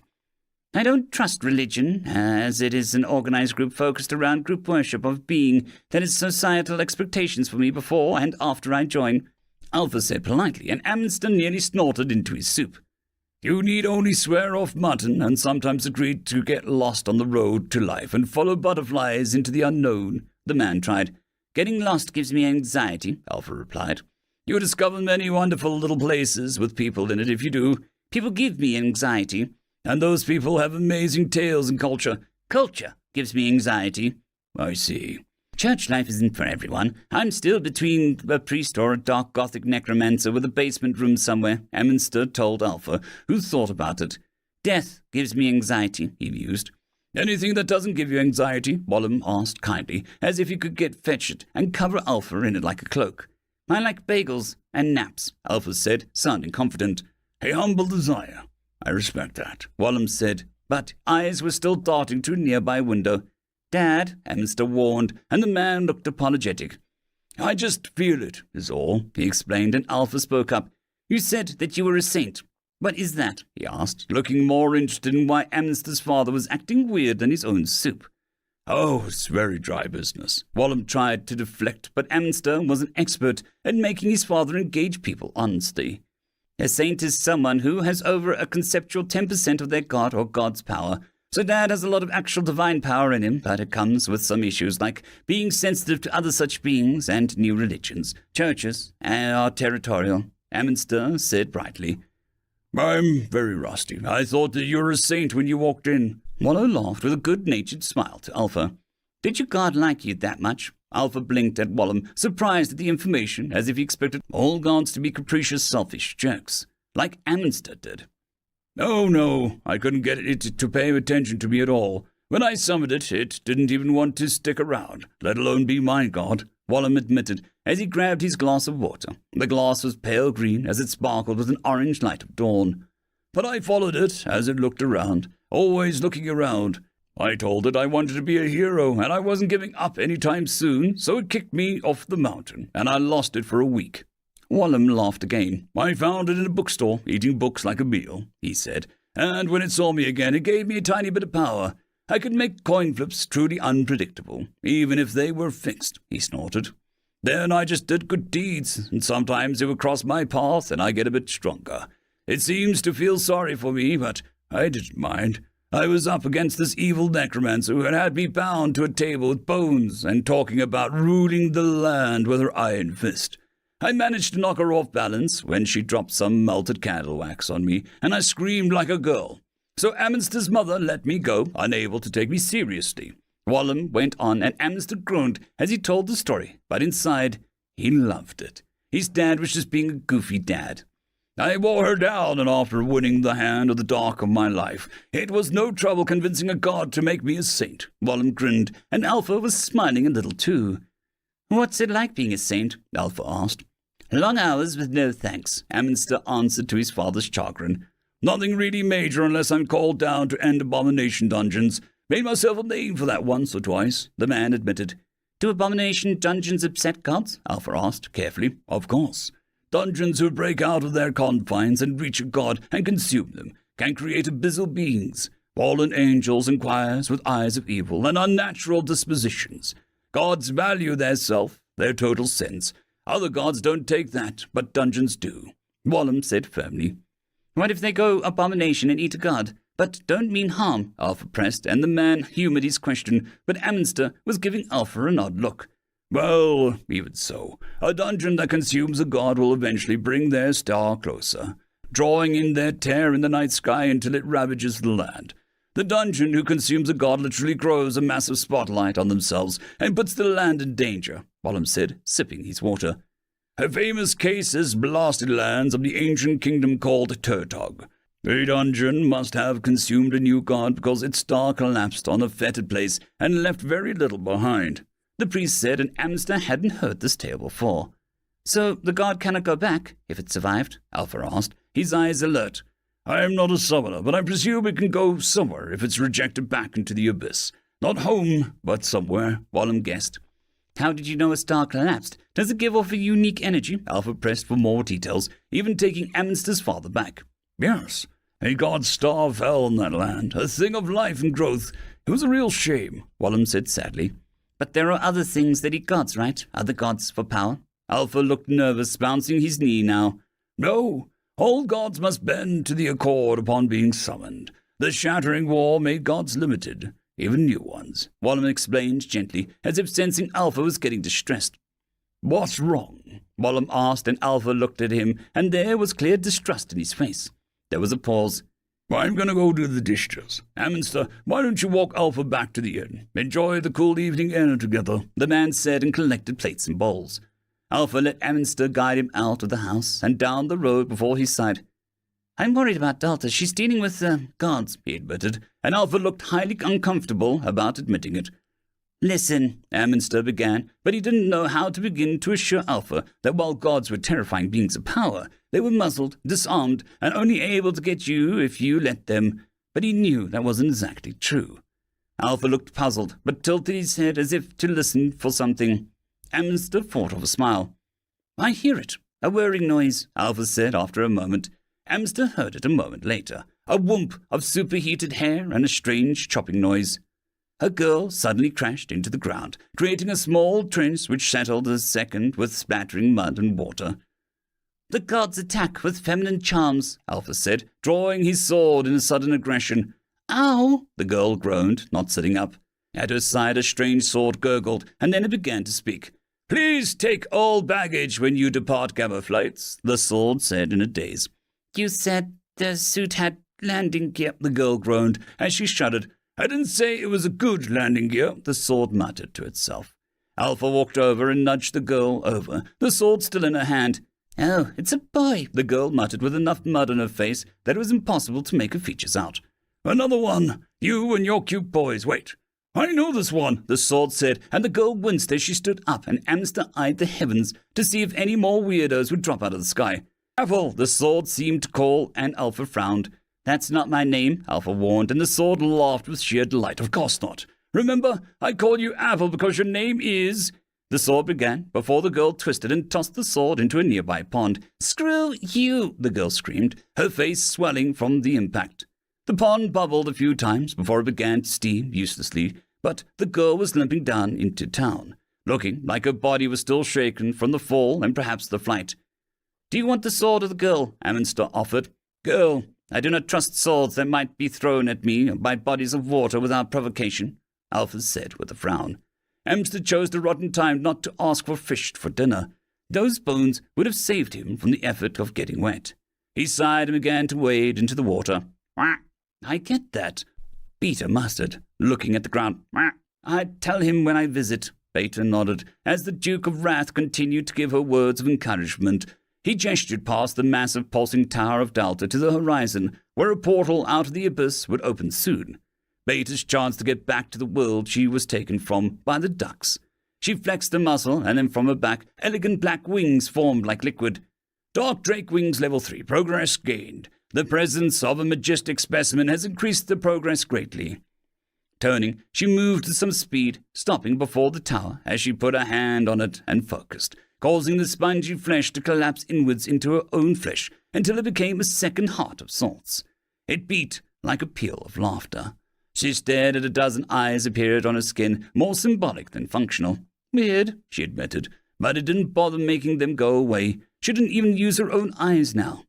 She sniffed her arm and sighed as her entire body radiated the sulphurous air of the abyss. A dozen baths were going to fix this any time soon. All she had to do was roll up to Misty, give regards to the Duke of Hell, pass the abyss-tainted water, and bail for what she got emotional and punched someone. Beta would then eat a tree as it was barbecued. Beta just couldn't wait until they got their hands into the thick of it and showed these booty folks, and maybe the familiar armor, their many weapons. Gamma had evil necromantic sticks and some demonic swords. Oh, they would love to spear the saint killer they absorbed once, and, while he was around, try to find out who they had to kick really hard for abusing their knockoffs for cheap labor.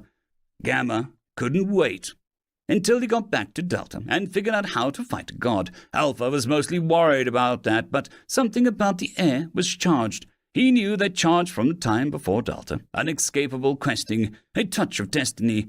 Alpha had to figure out a plan. He just needed to figure out to— "I bless thy leg," Delta declared, and the rabbit's feet grew fuzzy socks. Something tugged at the back of her mind as she had something to do, but getting Giant some magic for his growth was all she could focus on. Nothing else could be that important right now. Right? She should really find that memo folder. Something said that was important. End of chapter. I would just quickly like to thank the T5 peeps: Dragon Soup, Cold War Boomerwaffen, Severin Cerberus, Red Panda 121, Leslie 517, Bushmaster 177, Caspar Arnholtz, Cam Maxwell, Sans the Skeleton, Light Jock, Dragzoon WRE, and Lord Asrical. Thank you very much. Greetings, ladies and gentlemen, and welcome to this latest narration of the web series There Is No Epic Lucia, Only Puns. If you're new to this series, there is a playlist listed down below in the description. And as always, I hope that you enjoy. Chapter 207, Telegam. Delta could feel her energy infuse Giant, the blessing slowly linking to the monster's center. It took everything Delta had not to lose concentration and accidentally give the frog an afro or awesome sneakers. The blessing was a wild thing, wanting to be free to cause havoc. But Delta was patient, layering it in place bit by bit until Giant had a rough loop of energy coursing through his body. Only a few strands of the blessing wriggled loose and got lost in the process, but Delta was sure, almost positive, that wouldn't be an issue. "This feels warm," Giant whispered as he held out his hands, lines of orange mana flowing just under his green and brown skin. "I think that should be it. Do you feel magical?" Delta asked slowly as she stepped back, seeing no obvious change in his menu. Giant tilted his head and he stood up on a long wooden bridge and tried to wave his webbed hands with little success. "Maybe it didn't work," Giant said, sounding disappointed, and Delta refused to accept that. She had purposely mutated too many things to get this blessing business down to a usable level. "Think happy thoughts," she encouraged, and created a simple training dummy for Giant to focus on. The frog's face scrunched up as his body trembled as if happy thoughts were some internal organ that he had to stimulate. Giant took a step forward and punched, causing the air to ripple and the dummy to fall over without much damage a second later. Delta stared at the minor force amplification skill Giant employed. It was something, but not quite. "I have telekinesis," Giant said with pure joy. Delta tried not to squirm as she was presented with the option of being a paragon of kindness or a renegade of honesty. On one hand, Delta wanted to make Giant happy, and he was. On the other hand, it was a little like lying to Giant to his face about what he was actually doing.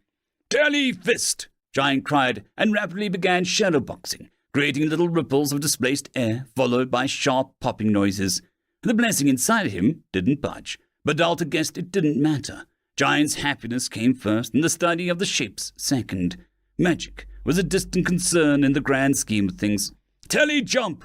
Giant went on and vanished high into the sky, where the beautiful sunny day flickered and glitched out as Giant smashed his head first into the very solid ceiling. "Maybe the blessings will manifest of safety gear and cushions," Delta mused aloud as his monster fell into the river with panicked cries of "Telly fly!"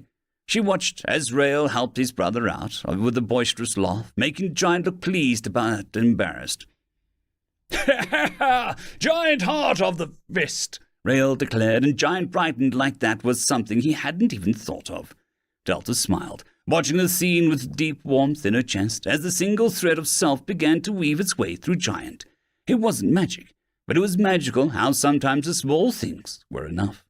As she wandered off for a moment, Delta frowned as she held out her hand, the blessing of magic and her glowing. The thing was unpredictable and finicky. Honestly, she much preferred using the dungeon system due to its more reliable input and output. Faith and magic were prone to irony, Delta just knew it. There was also the fact that magic tended to cause eyes to grow everywhere, which was weird. She didn't understand why that was a thing. Anything she blessed haphazardly would grow eyes and forever be watching the target, like some sort of overbearing stalker. "New," she called out, and the screen appeared, pulling New away from his new pastime of watching idiots in the mirror dungeons fail repeatedly. "What happens when you bless something?" she asked the blue screen. "Nothing has earned that privilege," New said bluntly. "Leave it to New to be stingy with his blessings." "Why don't we see together, so there's no surprises?" Delta suggested, as she pointed to a rabbit nearby. New gave off the feeling of grimacing as he eyed it. "It's not really impressive. Its kill ratio is 0-0, New protested. "It's a critter," Delta stressed. "You weren't saying that when you fought Maharia," New grumbled, but he floated forward. Delta finally got to see the blessing magic work from outside as New glowed with a blue so deep that it was almost black. But slowly golden lines flowed across his screen, coalescing in an orb in front of his form. It was beautiful, and when it washed over the rabbit, something absolutely unacceptable happened. The rabbit semi-stood up on its hind legs, picking up a nearby branch and brandishing it like a sword. It bowed to New like he was some sovereign, and the rabbit was a knight. It was so cute, Delta felt stiff. Cheated. This was unfair. Knighthair, the borrower of justice. A knightly rabbit with basic sword skills. It'll stand for no crime against its king. Ugh. What a pathetic increase in combat abilities. This is a waste of my energy, New said, and Delta was silent. "Delta," New asked, turning and paused when he saw Delta's fingers trembling. Delta grabbed him, fingers digging deep as she looked visibly upset. "Give me your blessing. I want it. I want it. Take my monster-making blessing," she demanded, shaking the screen hard in despair. "That's not how it works. You invoke monstrous self-expression. I seek servants to destroy my foes. Of course the blessing would be expressed differently," Nu cried out. That gave Delta an idea. "Let's bless something together," she decided, and Nu didn't even argue, the idea becoming intriguing to him instantly. They both slowly turned to a pickle cap emerging from a nearby bush, oblivious to the attention on it. "This could end badly," Delta admitted aloud as she slowly moved closer. Nu right on her heels. "Of course it will. I just wish to see how badly it'll go," the menu admitted. At the same time, without speaking, they blessed the little pickle cap, the twin blessings rolling over it and making it oink in surprise. The creature trembled before its entire body turned into a tiny sphere of pure brown crystal. "What happened?" Delta blinked, as the thing radiated tiny sprinkles of mana. Before Nu could answer, the screen appeared. "Critter turned into dungeon seed. Type pickle cap. Benefits. Host becomes much cuter and grows mushrooms on their head." "Oh, lovely. We create class seeds to infect people's seeds faster. I can't wait to see people lining up for the pickle cap class," Nu grunted, vastly unimpressed by the result. The pickle cap, consumed by the process, reappeared with bewilderment as its respawn timer kicked in instantly, and Delta was happy to see that it was mostly okay. "So self-expression, mixed with influence and enhanced abilities, makes these things?" Delta mused, and Nu stared at the orb for a moment. "On dungeon monsters, yes. However, there is no telling what it'll do to actual people," he warned. "I wonder if it's like my dungeon monsters are able to leave the dungeon due to the mana vibes. It might be weird," Delta replied as she moved the orb to the core room for now, the orb being suspended in a concealed spot in the fourth-floor star where her core was hidden. "I'm sure that'll just thrill the outsiders," Nu said sarcastically, as he told his new loyal knight to swing his sword 1,000 times before reporting back to him. Delta just stared at the cute bunny with a longing expression clear on her face, trying to ignore the scuttling eye monsters wandering past. Needing to get back to work, she asked Hob and Gob to request Rudy to visit. Since this was having no luck on finding Durance's shape, Delta figured it couldn't hurt to ask those closest to him in life if they had any idea. Rudy was the perfect person to ask. She was tough, hard-working, and would only take occasional booze breaks. Meanwhile, it occurred to her that when Maharia talked about shapes, she managed to slip away before Delta could figure out how to study the girls. It would still be attached and working, even in a new form.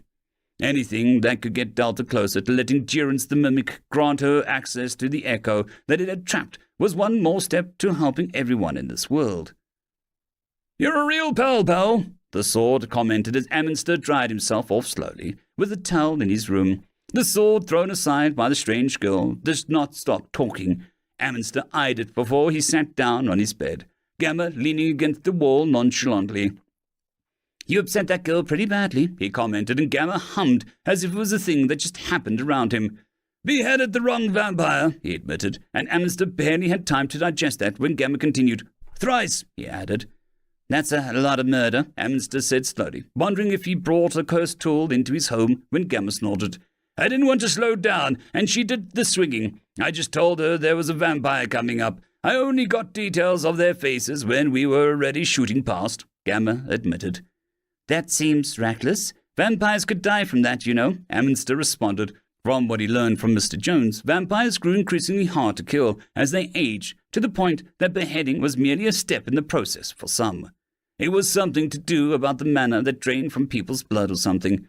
"Vengeance is swift, not logical. The girl wanted dead vampires. I obliged," Gamma said, sounding increasingly bored with the conversation, as if fault and responsibility were things he found tiresome. The sword's tone changed to something more interesting. "Enough about her. Let's hear about you. A little savior of Muir. What does the strange goth desire in the house of God? Some god?" Gamma asked, causing Amminster to raise a brow at the tone. "This is my home," Amminster said without any hesitation. "My deepest sympathies," Gamma said bluntly. "Not a fan of the gods?" Amminster asked, knowing the tone a little from the children who found the concept of a higher power weird to work with on a daily basis, like his father did. "Not a fan of religions," Gamma corrected. There's a difference? Amster frowned, not following as the sword slowly floated to the nearby window, the action taking a decent chunk of mana in which the sword had to consider the amount of. Gods can be mercy and love, but when left alone their followers learn to be selective about the lessons. You have some luck around here. Gods actually get testy if you get ideas, Gamma teased, spinning lightly on the spot, causing the small groove to appear in Amster's wooden floor. I'm sorry you experienced that, the boy said, thinking about how his own childhood had mostly positive influences, aside from his father's long absences to perform saint work. Don't be, it was so long ago. I've plenty more things I despise more these days, the sword promised brightly as it came to a stop. Amster was almost afraid to ask, since there was something about the sword that caused a knot of unease to rise in the teen's stomach. He spoke with a happy tone, but the emotions felt like a performance, a front he offered to the world to hide something darker. Like, he decided to ask, taking the risk. Queens and idiots, Gamma said flippantly. But hey, listen, I was hoping to go to the local dungeon for reasons. Mine being a pair of legs, I'll reward you. I have many treasures, Gamma said, and he shifted to a gaudy gold scepter that radiated a weak holy light. The judgment rod of Steve, able to influence others with similar-sounding names, Gamma tempted. No, thank you, Amster refused politely, having toys from his childhood that gave off stronger purity. Ah, tough customer. You clearly a rebel, Gamma said, as if spotting how Amster dressed in darker clothes in comparison to the bright church abode. Gamma shifted once more to a staff of yellow bones that radiated an aura of darkness. The accursed lish staff of Bonrotter. She was able to overcome a whole town using chicken bones until she assembled the dinosaur skeleton squad, Gamma purred, sounding softer and more teasing. I'm not really a staff user, Amster declined again, remaining polite. Gamma kept shifting as if they could find the correct shape, the perfect form. Then Amster would be agreeable to their wishes. The dark claws of Logan. They look dirty. The gleaming blade of the sunlight. It hurts my eyes to look at. The bow of the Hunter Queen. Don't have arrows? This went on for some time. All Amster really wanted was a please. End of chapter. I would just quickly like to thank the T5 peeps. Dragon Soup, Cold War Boomerwaffen, Severin Cerberus, Red Panda 121, Leslie 517, Bushmaster 177, Caspar Arnholtz, Cam Maxwell, Sans the Skeleton, Lightjock, Dragzoon WRE, and Lord Azrakal. Thank you very much. Greetings, ladies and gentlemen, and welcome to this latest narration of the web series There Is No Epic Lucha, only puns. If you're new to the series, there is a playlist listed down below in the description. And as always, I hope that you enjoy. Chapter 208, Tears and Imps. People were silly, emotional, strange, and silly. That was something Alpha was deciding was just an undeniable occurrence when so many people gathered together in such a close community. Alpha, wondering why he was doing this, why he was still walking after the very irate and injured girl after she ditched that talking sword. That sword that claimed to know Alpha, which was a little terrifying. What was more terrifying was the fleeing Alpha knew them back. Please slow down, you're wounded and confused, he tried to call as the girl stomped into town, looking torn between punching someone and crying. Snot was flowing out of her nose and her eyes looked bloodshot with pressure and emotion. Crying, more violence. Alpha grimaced as either outcome was desirable, but Alpha could handle one emotional extreme, not the other. He had physical defensive skills, after all. I should have known that the liar was stringing me along. Nothing they ever said made sense. The girl ranted to herself as she looked around for something, and Alpha looked too. He saw streets that looked familiar, but not quite. He saw storefronts that were sort of open, but not quite. Alpha saw people he recognized, mostly, but not really. The town always moved when no one was looking, like some invisible puppet master was working behind the scenes. It felt like the town wasn't real at times. Durance was like that, a sort of half-dream where the details tended to slip away when you weren't looking. It was the partially still, mana-deprived ground under their foot, but also something more, a malaise of grey atrophy that gripped colour, sound, and life. That greyness, that force so neutral that it was a sort of evil in itself, had lost some of its power, but it was not even close to being gone. Delta was working on it, but every time she seemed to take a corner or a street, the drain happened elsewhere. Where are the public crouches, the nearest means of transportation away from this place? The girl asked, and Alpha pointed to the edge of town where some of Fairplay's tents could barely be seen poking over the Durance's rooftops. Fairplay has a teleporter, but some say it's cursed and gives wedgies, he offered, and the girl grimaced, but for the first time actually stopped and looked at him. Alpha looked back at the girl that was more gangly than round, had hair that was long rather than short, and brown eyes that were the sight of wet mud rather than tree bark. There were still nice qualities, and Alpha could endeavor to commit them to memory so that he could be more friendly next time. Delta would encourage that. I'm really not looking for special modes of transportation. Do you know if there's a caravan heading out soon? The girl asked, and Alpha did not. That was troubling. Not many people really come to Durance before the dungeon appeared, Alpha said slowly, trying to think if Durance even had horses. He had seen dogs, cats, birds, large insects, platypuses, and even some rarer things like sheep and goats. Durance? Where in the brother is that? The girl muttered. On the head-shaped part, it used to be very grey. My name is Alpha, he introduced, and felt a strong urge to head inside and read a book to avoid an awkward social feelings creeping up on him. What if she talked about books or plays that he didn't know? What if she liked things that he didn't like? What if she drooled on him?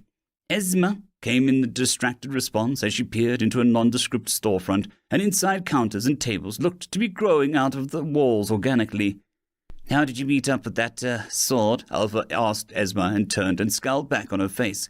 Destiny, a cursed joke by the gods, take your pick. They did nothing but bring me suffering, she said harshly, and Alpha tried not to take a step back.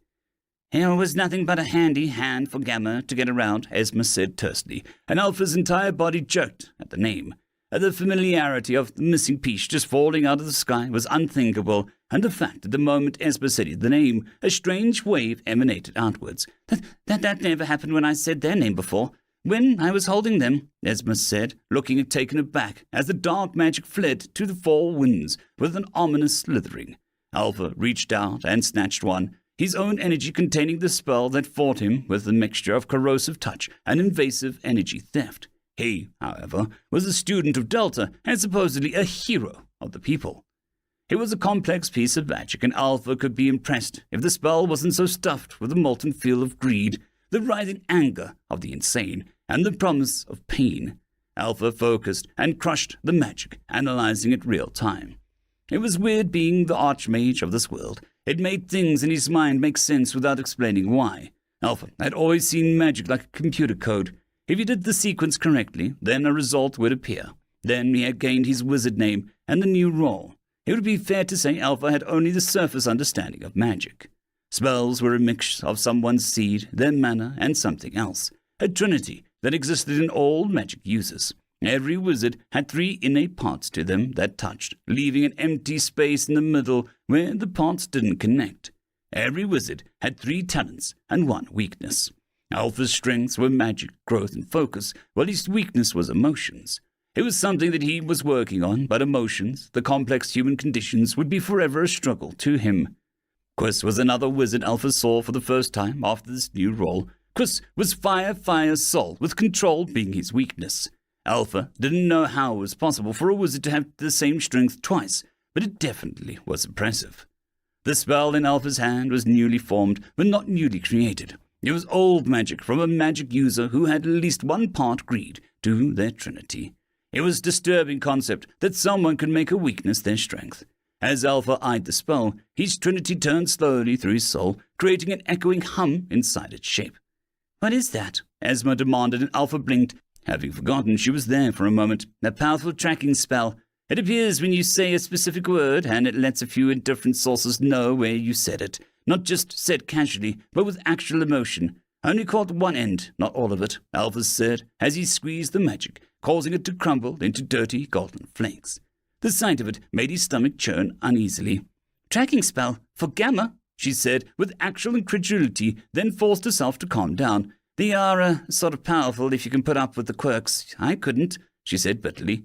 Alpha eyed her for a moment and felt something akin to minor discomfort rise as he willingly reached out to her.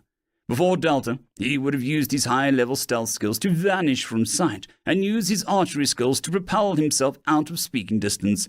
But after Delta, he was uneasily trying to help another soul. Why did you need his help? I can maybe point you in the right direction, he said slowly, trying to ignore his abilities as they latched onto Alpha being social of all things with another human being. Esma looked at him, his face turned dark with emotion. Vampires, she said, and Alpha knew exactly what to do. I know someone, he said confidently. Von would help if it was a vampire issue, right?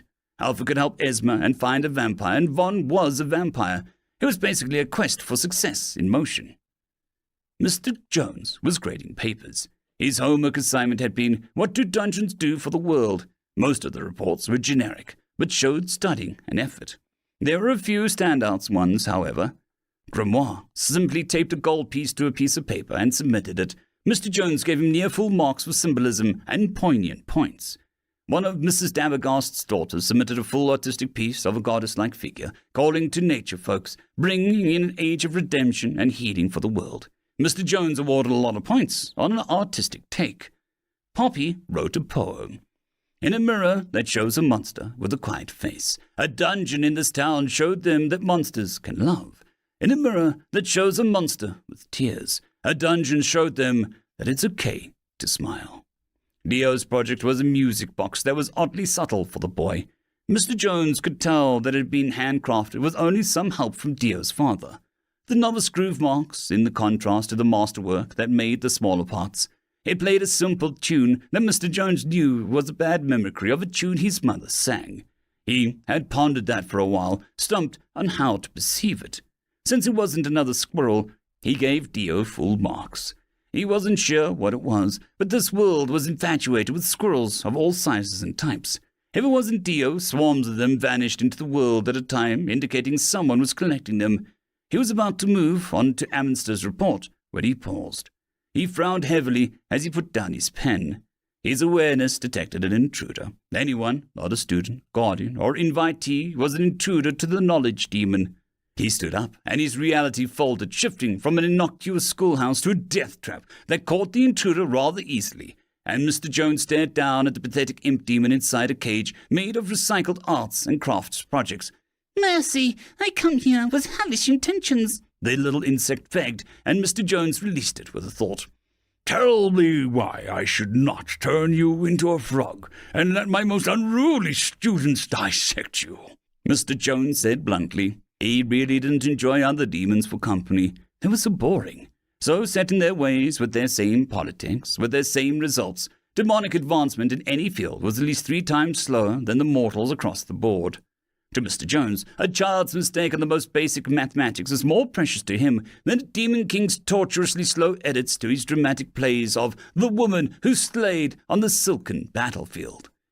I am here in a most unwanted quest to retrieve a sword, the imp pleaded, and that was new. There are many swords, Mr. Jones pointed out, as the wall stopped bleeding red-hot acid and returned to many childish drawings of his students. It was fair to say the building was a part of Mr. Jones, or was he a part of the building? It had been too long since he fully assumed his true form that he had forgotten. He could recall, but it wasn't as important as his students' reports needed grading. Not this sword, it's magma, the sword belonging to the Lord of Gluttony that I serve, the imp said, and for the first time Mr. Jones heard something other than the average imp sycophant tones. Magma was a sword that was made in the abyss. The imp once said, the sword belongs to Rudy.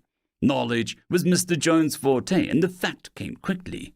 Mr. Jones decided that the imp and his lord would burn before he let his precious student lose such a valuable educational tool, such as a sword. And you came here? Mr. Jones asked slowly, and the imp looked suddenly tired. That was also new. Imps couldn't show weakness or they'd get eaten, more so if they served someone in the gluttony court. I got summoned, got picked up by an insane people, and now in this insane town. Did you know I saw a corrupted being attacking a dungeon? Infected person? I was lucky I was demonic, or they'd have sensed me. The imp moaned. Corrupted? Mr. Jones blinked. The term was unfamiliar to him, so it wasn't likely a popular fact. Right. You're a native now, the imp said, and Mr. Jones made a ground under the imp of formed teeth and prepared to eat the little pest. Wait, I'm sorry, the imp pleaded, and Mr. Jones could almost hear Dio crying over the imp's death if he ever found out. The children had made him soft, it seemed. That was a fact. Corrupted, the beings infected by the noises in the abyss, the ones who echo. The corruption also happens by mortals, but it takes a very bad mortal to make it happen, The imp explained. I thought knowledge demons knew everything. The imp muttered, and Mr. Jones felt all educational all of a sudden.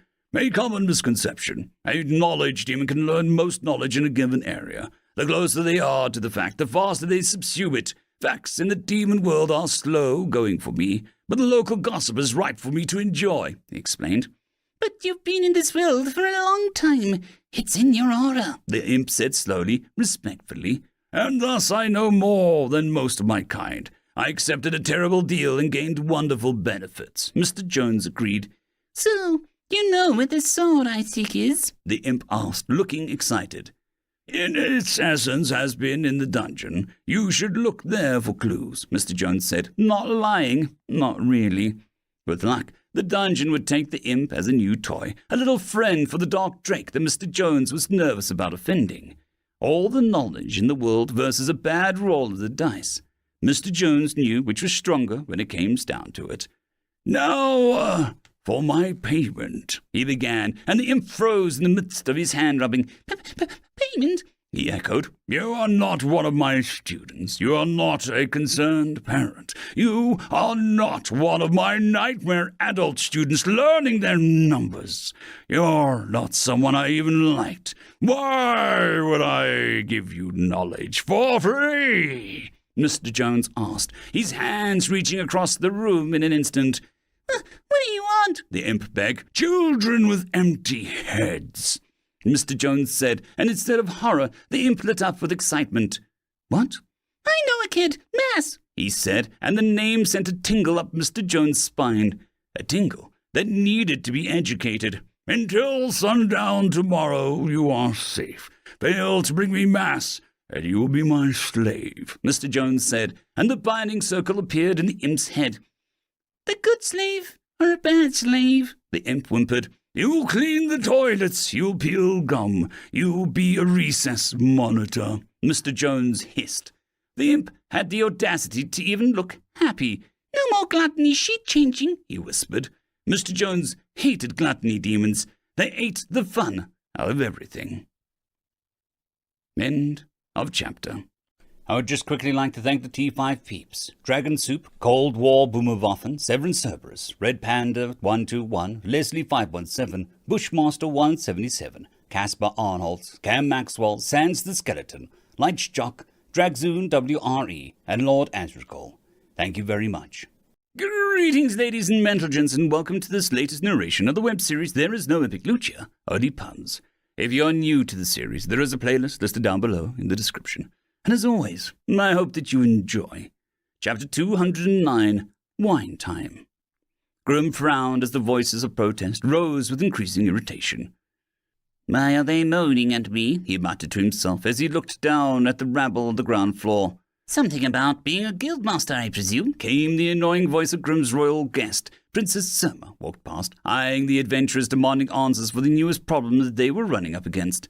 They're complaining about a king, she asked, listening to people offer ideas only to be shot down by others. King Jelligan, he's making them all turn to jelly at the knees, Grim responded as he crossed his arms. His inside sources of hob and gob ensured Grim knew the basics of each floor, but he did give his word that he wouldn't spoil anything adventurers hadn't encountered personally.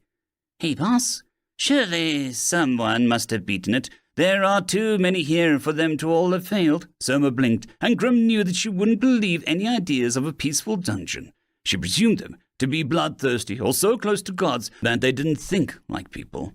Delta doesn't kill. She keeps you alive to make sure that you learn a lesson or go insane, Grim said, knowing it was pointless to tell the girl this. She wouldn't listen until she experienced it.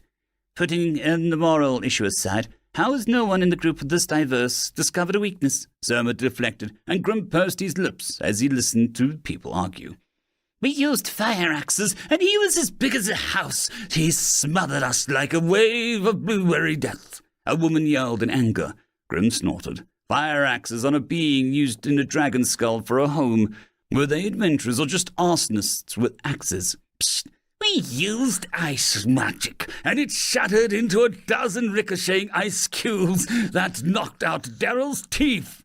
A man roared, dragging a puffy-cheeked man to view, his jaw wide shut. Grim clenched his jaw and fought tooth and nail to start hurling insults. Ice magic? Hound the amorphous blob, you might as well arm goblins with mithril shields and run into them repeatedly. We used an expensive curse spell scroll. Cost us half a year's savings. The thing withered, and we thought we won. Until a hidden piece fell out from my boot, and it regrew. Oh, that gold's gone, a woman screeched, looking wild in despair.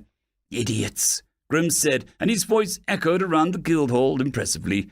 "Oh, mighty guildmaster, I don't see you down there," someone called with a mocking tone, and Grim flexed his hand, making his cat totem glow, letting the extravagant fluffy cat spirit appear for him to pet. The reward from the accursed mouse was still a novelty item, rewarded to only a few. Those who knew their stuff looked at Grim with slightly more respect. "As my duty implies, I am here to help you all reach new levels of dungeon and solve any issues that arise from squabbles of adventurers. I have better luck herding cats, but here we are." Grim scowled at the overgrown children pretending to be adults. "No one knows how to get past that monster slime," someone argued, and Grim smiled with amusement. "No one here knows. Any adventurer with half a brain wouldn't spread it around, because the longer you all fail around doing idiotic methods, the greater chance they'll obtain something special before the rest of you." He pointed out, and it must have just clicked, that there was some prominent groups absent from this little schoolyard temper tantrum. "Then tell us the answer," someone demanded, and Grim was already bored of people demanding an easy answer to all their problems. He went into the dungeon himself, and with some luck and effort got to the second floor. He should have died if Delta wasn't Delta, but that was beside the point. Grim didn't like these thoughts tainting the dream goal of Grim. Adventurers were smart, industrious, cunning, and had proficient group poses. Most of the people here had none of those things, and it showed. "Instead of proclaiming what should have worked, how about we all talk about what didn't work?" Soma interrupted, and Grim watched people shuffle about. As far as he knew, no one had actually gotten past Jellican. He just wanted them to stop thinking they were the hottest stuff to come to town since Quiz. "Fire," someone said, raising an axe. "Ice," Dowley said, jaw swollen. "Fisticuffs," someone roared, and Grim watched the drunk man topple over. Good old adventurers of ale. "Death magic, barrier magic, spears, explosives, poison, stealth, and a dozen more things." Someone rushed, and Grim saw a red-bearded man who was in charge of a newer group in town, the Burning Breeches, or something. "Statistically sharpened slime slayer arrows. It seems improbable that our gears should fail, so I suspect the monster has unseen passive bonuses," a dull man said to his similarly dull comrades. Grim was about to speak when a bell rang on the third floor, and Grim hummed at the timing. "What is that?" Selma asked, turning her head. "New record bell. People who register here and go deeper can set off achievement bells. I think it's for their ego and to motivate others. It only works when they leave the dungeon, so," Grim said as he turned to the front door, knowing the person in question. They would arrive right about, "I'm back!" Now. "Everyone, Dio has just beaten Jelligan," Grim said bluntly, and the silence was oddly deafening. "How?" someone asked, and Dio blinked. "I beat him. I just walked through his room and he was asleep on his really cool chair," Dio reported. "Did you use magic?" a woman asked, a staff made of gems in her hand. "Only the power of manners," Dio answered brightly, making the wizard soften at the earnest tone. "Did you by chance use fire or ice?" Burning Breeches man pronounced. "The warmth of love and the coolness of dependability," Dio said, seemingly impressed by his own deeds. The crowd swarmed him, but Grim used a rope to fish the boy out of the horde and pulled him up to the second floor with him and Soma. "You have your hints. The dungeon has a stupidly obvious theme. Master it once and you can waltz through the rest of it," Grim snapped at the nearby parasites. "Here's the loot," Dio said, pulling out a shiny sapphire jeweled scepters and potions with thick gelatinous substances inside. "Good job," Grim said, and Soma shot him a dry look. "That parasitic pot was calling someone," she said, and Grim looked at her with an annoyed glance. "Royalty leech of common folk, I refuse to be judged by you," he said, and the girl pinched his arm making him yelp. Apologize for calling me leech, she demanded. Leeches are important parts of an ecosystem. They're a parasite, prey predator, and help other parasites move about, which keeps certain monsters exploding out of control with breeding, he said, and Surma eyed him. Don't make me feel better about being called a leech, she warned. Yeah, I was implying the worst implications of the word, Grim agreed bluntly. Surma pinched him hard again, and then she gave Dio one more look. I think I get it, she said slowly, and there was silence on the ground floor as everyone was listening to their conversation. Dioism. Empty head, big heart, she whispered to herself, and Grim couldn't help but snort that escaped him. How terribly accurate. Still, Dio was his friend, so he had to defend him. Better than you, empty head and big coin purse, he said, but Surma was already wandering off, her face ponderous, and Grim thought that she was oddly pretty as she moved through the streak of sunlight. Pretty, annoying. Where do you want the loot? Neo asked, and Grim blinked. I just want a record for the guild. It's your winnings, Grim said, and Dio looked unsure. But we're a team, he said, and Grim internally sighed at the boy before him. If he didn't do background checks on any potential partner Dio would have, then any unscrupulous person would have someone they clearly didn't deserve.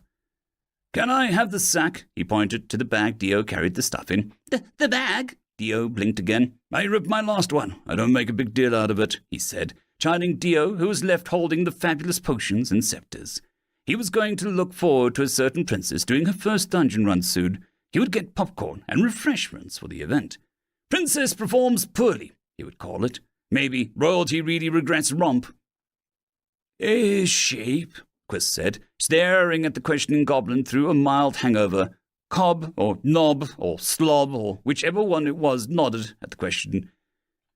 A power from the shoal, something you? The goblin asked, and Chris's already dark mood became even darker. He closed the door on the goblin, which a succinct grunt to indicate the conversation was over. His tiny shack was a little untidy as he turned back around.